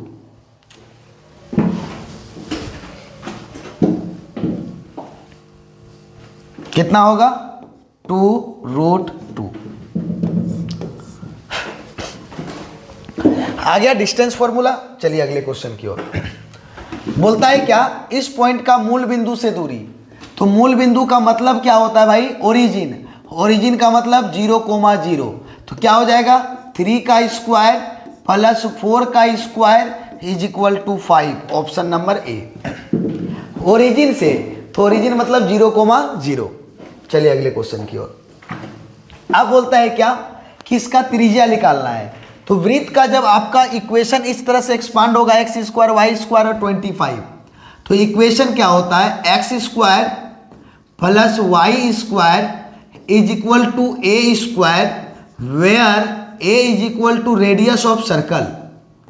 ए स्क्वायर नहीं, ए रेडियस ऑफ सर्कल, वृत्त का त्रिज्या, वृत्त की त्रिज्या, रेडियस ऑफ सर्कल। तो कितना हो जाएगा बच्चों? जल्दी इसको सॉल्व कीजिए। X square plus y square is equal to 25, मतलब 5 का स्क्वायर। तो बताइए यहां से रेडियस कितना हो जाएगा? X square plus y square is equal to a square, radius कितना हो जाएगा? 5 का स्क्वायर नहीं, 5 ओनली, ए का स्क्वायर नहीं, ए रेडियस होता है। रेडियस को ए से भी डिनोट करते हैं और आर से भी। ए भाई क्यों इतना परेशान हो रहे हो? चलिए अब आता है क्या कि y square is equal to 4ax। तो देखिए थोड़ा सा समझाएंगे, अभी हम लोग ज़्यादा क्लियर नहीं करेंगे, जब हम लोग पढ़ेंगे इसको एक्सपांड करके तो हम सारा चीज़ क्लियर करेंगे। ठीक है, यहाँ पे बहुत सारा चीज़ क्लियर करेंगे जब एक्सपांड करके पढ़ेंगे, लेकिन अभी जल्दी स्टार्ट करने वाले हैं। हाँ, परम्यूटेशन, कम्बिनेशन, बाइनोमियल ख़त्म हो जाएगा, उसके बाद यही सब स्टार्ट करेंगे। तो आपको डिटेल से वहाँ बताएंगे, उसके बाद कोई भी चीज़ भूलिएगा नहीं, थोड़ा यहाँ समझना है। अभी हम यहाँ केवल फोकस का बात करेंगे। क्योंकि हमसे फोकस पूछा है। किसका बात करेंगे? केवल फोकस का। तो देखिए, हम पैराबोला को यानी परवलय को पहचानेंगे कैसे? जब हमारा x और y में से किसी एक पे पावर 2 हो और किसी एक पे पावर 1 हो। देखिए सब जगह, ये चारों में देखिए, अगर x पे पावर 2 है तो y पे पावर 1 है, और y पे पावर 2 है तो x पे पावर 1 है। देखिए y पे पावर 2 है तो x पे पावर 1 है, अगर x पे पावर 2 है तो y पे पावर 1 है। ये चारों इक्वेशन में दिखेगा। यानी x और y दोनों में से किसी एक पे पावर 2 हो और किसी एक पे पावर 1 हो तो वो पैराबोला होगा। और जिस पे पावर 1 होगा वहीं वहां पे हमारा फोकस होगा। क्या होगा? फोकस होगा। फोकस मतलब नाभि होगा। अगर प्लस है तो पॉजिटिव डायरेक्शन में और माइनस है तो नेगेटिव डायरेक्शन में। देखिए यहां प्लस है तो इसका फोकस होगा A,0। क्या होगा बच्चों? A,0। इसका भी फोकस किस पे पावर 1 है? जल्दी बताइए। किस पे? x पे पावर 1 है, x एक्सिस पे माइनस है तो माइनस A,0। क्या लिखेंगे? Minus A,0। इस पे बताइए y पे पावर 1 है तो इसका फोकस क्या होगा? जल्दी बताइए। कहां पर होगा? जिस पे पावर 1 है, y एक्सिस की ओर। तो 0,A, प्लस है तो प्लस। डन। ये 4 हमें चाहिए और A हमारा काम करेगा। फिर बताइए फोकस इसमें क्या होगा? हम एक एक करके बात करेंगे हर एक क्वेश्चन में। ऑब्जेक्टिव बना रहे हैं तो हमें फोकस, तो हम फोकस को समझा रहे हैं। जब इक्वेशन आएगा इक्वेशन का बात करेंगे। इक्वेशन ऑफ डायरेक्ट्रिक्स पूछेगा, इक्वेशन ऑफ डायरेक्ट्रिक्स बनाएंगे। सारे चीज़ों को बनाएंगे एक एक करके। लेंथ ऑफ लेटस रेक्टम पूछा जाएगा तो वो बताएंगे। हाँ, लेकिन यहाँ फोकस का बात कर रहा है तो किस पे पावर 1 है? y पे पावर 1 है तो y एक्सिस की ओर होगा, लेकिन नेगेटिव डायरेक्शन में क्योंकि माइनस है। तो x² = 4x के लिए A,0, option number A। Done. क्या बताएं? पैराबोला को पहचानने के लिए जब x और y दोनों में से किसी एक पे पावर 2 दिखे और किसी एक पे पावर 1 दिखे। क्या दिखे? x और y दोनों में से किसी एक पे पावर 2 दिखे और किसी एक पे पावर 1 दिखे तो वह हमारा पैराबोला होता है। y पे पावर 2 है तो x पे पावर 1 है, y पे पावर 2 है तो x पे पावर 1 है, x पे पावर 2 है तो y पे पावर 1 है, और x पे पावर 2 है तो y पे पावर 1 है। दैट मीन्स ये चारों इक्वेशन पैराबोला का है। और जिस पे पावर 1 होगा उसी एक्सिस की ओर इसका फोकस यानी कि नाभि होगा। x पे पावर 1 है तो x एक्सिस की ओर फोकस है, आगे प्लस है तो पॉजिटिव में। और अगर देखिए x पे पावर 1 है तो x एक्सिस की ओर फोकस होगा, माइनस है तो माइनस डायरेक्शन में। सिमिलर वहां भी क्लियर है? चलिए आगे चलते हैं। तो बोलता है क्या? x² / 16 plus y² / 9 = 1। तो इलिप्स का हमारा इलिप्स का जो इक्वेशन होता है क्या होता है? x² / a² plus y² / b² = 1 if a is greater than b। तो कौन बड़ा है? a ना। तो a किसके नीचे में है? x के नीचे में है। तो यानी इस इलिप्स का जो मेजर एक्सिस होगा वह x एक्सिस की ओर होगा। मेजर एक्सिस जो होगा वह x एक्सिस की ओर होगा। क्लियर है? और मेजर एक्सिस का जो लेंथ होता है वो कितना होता है? 2a। तो बोलिए 2a, मेजर एक्सिस का लेंथ 2a। तो पहले इसको स्क्वायर में ब्रेक कीजिए। x² बाय 16 को लिखेंगे 4 का स्क्वायर, y² बाय 3² = 1। तो बताइए किसका? x के नीचे वैल्यू अधिक है कि y के नीचे?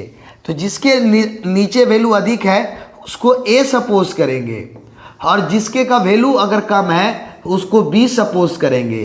तो मेजर एक्सिस का जो लंबाई होता है वह 2a होता है। तो कितना होता है? 2a होता है। तो 2a का वैल्यू कितना है? 4। तो कितना हो गया? 8। क्लियर है? वही अगर हम x square by b square plus y square by a square is equal to 1 लिखते हैं और a is greater than b लिखते हैं, तो बोलिए a किसके नीचे है? y के नीचे है। यानी इस बार मेजर एक्सिस y एक्सिस की ओर होगा। किधर होगा? y एक्सिस की ओर। इसको डिटेल से हम बताएंगे, हम लोग पढ़ेंगे ना अभी, इसको डिटेल से बताएंगे पूरी तरह से एक्सप्लेन करके। अभी इतना समझना है मेजर एक्सिस। अगर आपको माइनर एक्सिस का लेंथ पूछता, माइनर एक्सिस लघु अक्ष का पूछता, तो क्या होता? 2b। तो सर 2b, तो 2 इंटू 3 यानी कि कितना होता? 6 होता। ये माइनर एक्सिस का लेंथ है और ये मेजर एक्सिस का लेंथ है। ये मेजर एक्सिस का लेंथ है। Length of major axis, length of minor axis, ये फॉर्मूला होता है। चलिए अगले क्वेश्चन की ओर।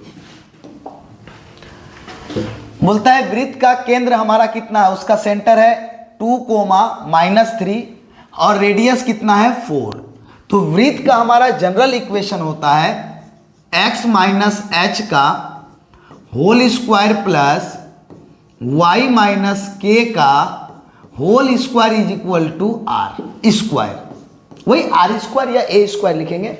ये h और k हमारा क्या बतलाता है? वृत्त का केंद्र बताता है।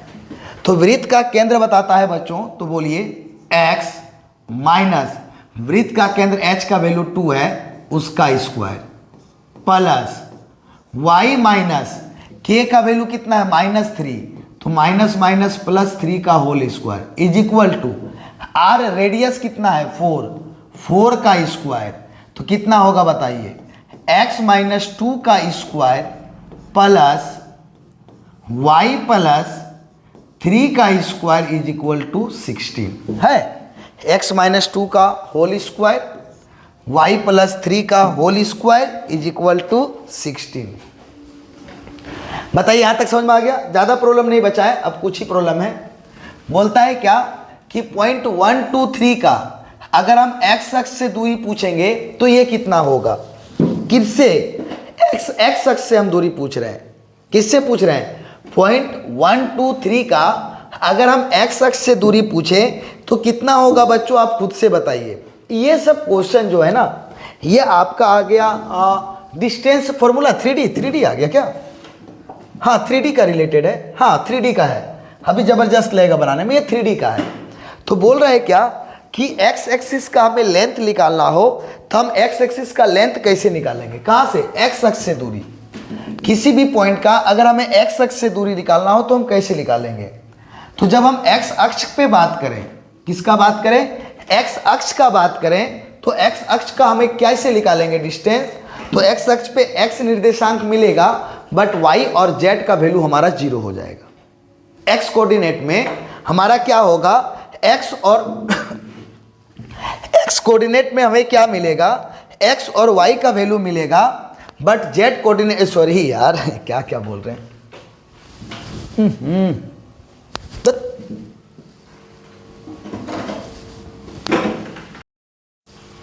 चलिए देखते हैं क्या बोले थे अभी कि x अक्ष से जब हम डिस्टेंस निकालते हैं तो क्या करेंगे? y और z को हम 0 लेंगे। y और z को क्या लेंगे? 0। और x अक्ष का जब बात हो तो x कोऑर्डिनेट को हम लोग सेम लेंगे। तो कैसे निकालेंगे डिस्टेंस इसका? रूट अंडर x का वैल्यू 1, x एक्सिस पर ही निकाल रहे हैं तो x का वैल्यू अगेन 1 ही लेंगे, प्लस y1 देखिए यहाँ पे 2, x एक्सिस का बात कर रहा है तो y को भी क्या लेने बोले? 0, और z को भी क्या लेने बोले हैं? 3 माइनस z को भी क्या लेने बोले हैं? 0। तो कितना आ जाएगा बच्चों? 1 माइनस 1, 1 माइनस 1 0, 0 का स्क्वायर 0, 2 का स्क्वायर 4, 3 का स्क्वायर 9। तो कितना आ जाएगा आपका? Root under 13। जब x एक्सिस का बात हो तो y और z कोऑर्डिनेट को 0 लेना है और x कोऑर्डिनेट को सेम लेना है। सिमिलर जब y कोऑर्डिनेट का बात हो तो x और z का वैल्यू 0 लेना है और वाई कोऑर्डिनेट को सेम लेना है। और जब जेड कोऑर्डिनेट का बात हो तो जेड को बड़ी मच्छर काटा, जेड कोऑर्डिनेट का बात हो तो हम लोग यहाँ पर क्या करेंगे, सिंपल सा बात है, एक्स और वाई को 0 करेंगे और जेड कोऑर्डिनेट को सेम लेंगे। चलिए अगले क्वेश्चन की ओर, अगले क्वेश्चन की ओर चलते हैं। तो अगले क्वेश्चन की ओर क्या है कि ये कौन से क्वाड्रांट में होंगे, यही ना। आइए आपको ट्रिक बताते हैं। 3D में किसी के भी क्वाड्रेंट को अगर पता करना हो, कोई भी क्वाड्रांट के बारे में अगर पता करना हो तो हम कैसे पता करेंगे, आइए आपको बताते हैं। एक साइड से चला गया अंदर, यानी यहाँ काम नहीं होगा, इस तरह से नहीं होगा, हम आपको डायरेक्ट बताते हैं। तो जब 3D का बात हो ना, 3D का बात हो तो उसमें 4 चतुर्थांश नहीं 8 अष्टांश, 8 ऑक्टेंट होते हैं, 8 अष्टांश होते हैं, 8 ऑक्टेंट होते हैं, 8 अष्टांश होते हैं, 8 ऑक्टेंट होते हैं और 8, लेकिन फिर भी नहीं भागा ना, अभी छटपटाएगा, कुछ देर तो छटपटाएगा अभी। कहाँ यार, कौन डिस्टर्ब कर रहा है, किधर पर है, उड़ जा तू। देखिए यहाँ पे 3D में आपको याद करने का, आज आपको ना किसी का भी ऑक्टेंट किस चतुर्थांश में नहीं, ये चतुर्थांश नहीं होगा, यहाँ पर अष्टांश होगा। हम चतुर्थांश गलती से लिख दिए, अष्टांश होगा। अष्टांश का मतलब ऑक्टेंट होगा। 1 2 2 3 4, फिर कहाँ बैठ रहा है, कहाँ हड़बड़ा कहाँ रहा है, पहले एक बार देख ले तो टारगेट लगा के। 1 2 3 4 5, कहीं तो डिस्टर्ब कर रहा है। 6 7 8, एक ऑक्टेंट, हट, सब छटपटा रहा है इधर से उधर। ये ऑक्टेंट हो जाएगा आपका। रात कैसे बताएंगे, बताओ बच्चों, रात का 12 बज गया और माइंड डिस्टर्ब होगा कि नहीं। ये फर्स्ट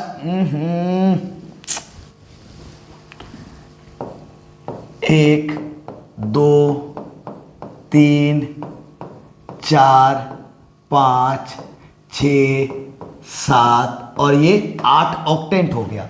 3D में 8 अष्टांश होते हैं, 8 ऑक्टेंट होते हैं। तो कैसे याद रखना है देखिए आपको बताते हैं। हाँ, याद रखने का तरीका, इस टेबल को जा करके इससे रिलेटेड एक प्रॉब्लम एग्जाम में आएगा। तो कैसे याद रखिएगा, 1 + 2 + 4 प्लस, क्या बोले बोलिए, 1 + 2 + 4 प्लस, लिख दिए। 4 प्लस के साथ 4 माइनस, क्या बोले जल्दी बताइए, कैसे याद किए। एकदम आठों का एकदम आप ना बता दीजिएगा कि कौन से ऑक्टेंट में है, सीधा बता दीजिएगा। इस टेबल को जाकर के पहले बना लें, 1 + 2 + 4 + 4 माइनस। अब उसके बाद क्या कीजिए, 2 - 2 प्लस, इस दोनों में रिपीट करते जाइए। 2 माइनस और 2 प्लस, 2 माइनस 2 प्लस कहाँ से देंगे, ये तो खत्म हो गया। फिर 2 माइनस 2 प्लस 2 माइनस, आगे नहीं चलना है। कैसे याद किए, 1 + 2 + 4 + 4 माइनस, फिर 2 माइनस 2 प्लस 2 माइनस 2 प्लस का रिपीट करते जाएंगे। क्लियर है। अब चेक कीजिए ये ऑक्टेंट क्या है, प्लस माइनस प्लस, चेक कीजिए प्लस माइनस प्लस कहाँ पर है, प्लस माइनस प्लस, देखिए प्लस माइनस प्लस कौन सा, फोर्थ ऑक्टेंट में है, तो ये चतुर्थ अष्टांश में है। ऑप्शन नंबर कौन सा हो गया, डी। चेक कर लिए। उसी तरह से अगर आपको पूछता 2 3 -1, तो प्लस प्लस माइनस, चेक कीजिए प्लस प्लस माइनस कहाँ है, प्लस प्लस माइनस, यानी क्या हो जाएगा, ये पंच अष्टांश में हो जाएगा, पंचम अष्टांश में, फिफ्थ ऑक्टेंट में हो जाएगा। उसी तरह से पूछता -3 -4 -7, तीनों माइनस, सेवंथ ऑक्टेंट में हो जाता। बना लीजिएगा ये ऑक्टेंट। चलिए ट्रिक भी बता दिए। इस दोनों के बीच का डिस्टेंस फॉर्मूला, y2 - y1 का होल स्क्वायर, 4 - 1 3 3 का स्क्वायर 9, x2 - x1 का होल स्क्वायर, y2 - y1 का होल स्क्वायर, 5 - 2 3 3 का स्क्वायर 9, z2 - z1 6 - 3 3 का स्क्वायर 9, 27 √27, 9 तिया 27, 3√3 √27 मार दिए, ठीक, निकल गए। कौन सा फॉर्मूला, कौन सा फॉर्मूला, √x2 - x1 का whole square plus y2 - y1 का whole square plus z2 - z1 का होल स्क्वायर। इधर नहीं है, इधर इजी सब है, आसानी से कंप्लीट हो जाएगा। ये फॉर्मूला यूज किया, इधर कुछ नहीं है। क्या है, limit x tends to 2 x² - 4 by x - 2। Denominator का टर्म दिख रहा है, तो लिमिट को वैल्यू पुट करने से पहले देखिए कहीं डिनोमिनेटर तो जीरो नहीं ना हो रहा है। चलिए x के जगह पे 2 पुट कीजिए, 2 - 2 0, यानी डिनोमिनेटर का टर्म 0 आ जा रहा है, यानी अभी लिमिट का वैल्यू आप पुट नहीं कर सकते हैं। तो अभी लिमिट का वैल्यू पुट नहीं कर सकते हैं तो क्या करेंगे सर, बोलिए तो x², हम 4 को 2 का स्क्वायर लिख सकते हैं।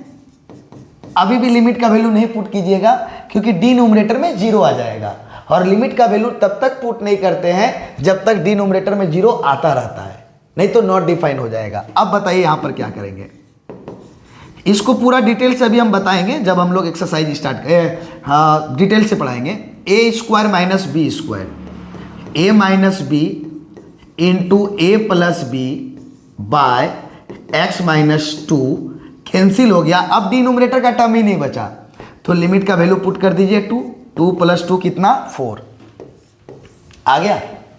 आइए अब अगला देखते हैं, बोलिए limit x tends to 0, sine के साथ ये कैपिटल लिखा गया है, कैपिटल नहीं लिखना है, सारा कैपिटल साइन में नहीं लिखाता है।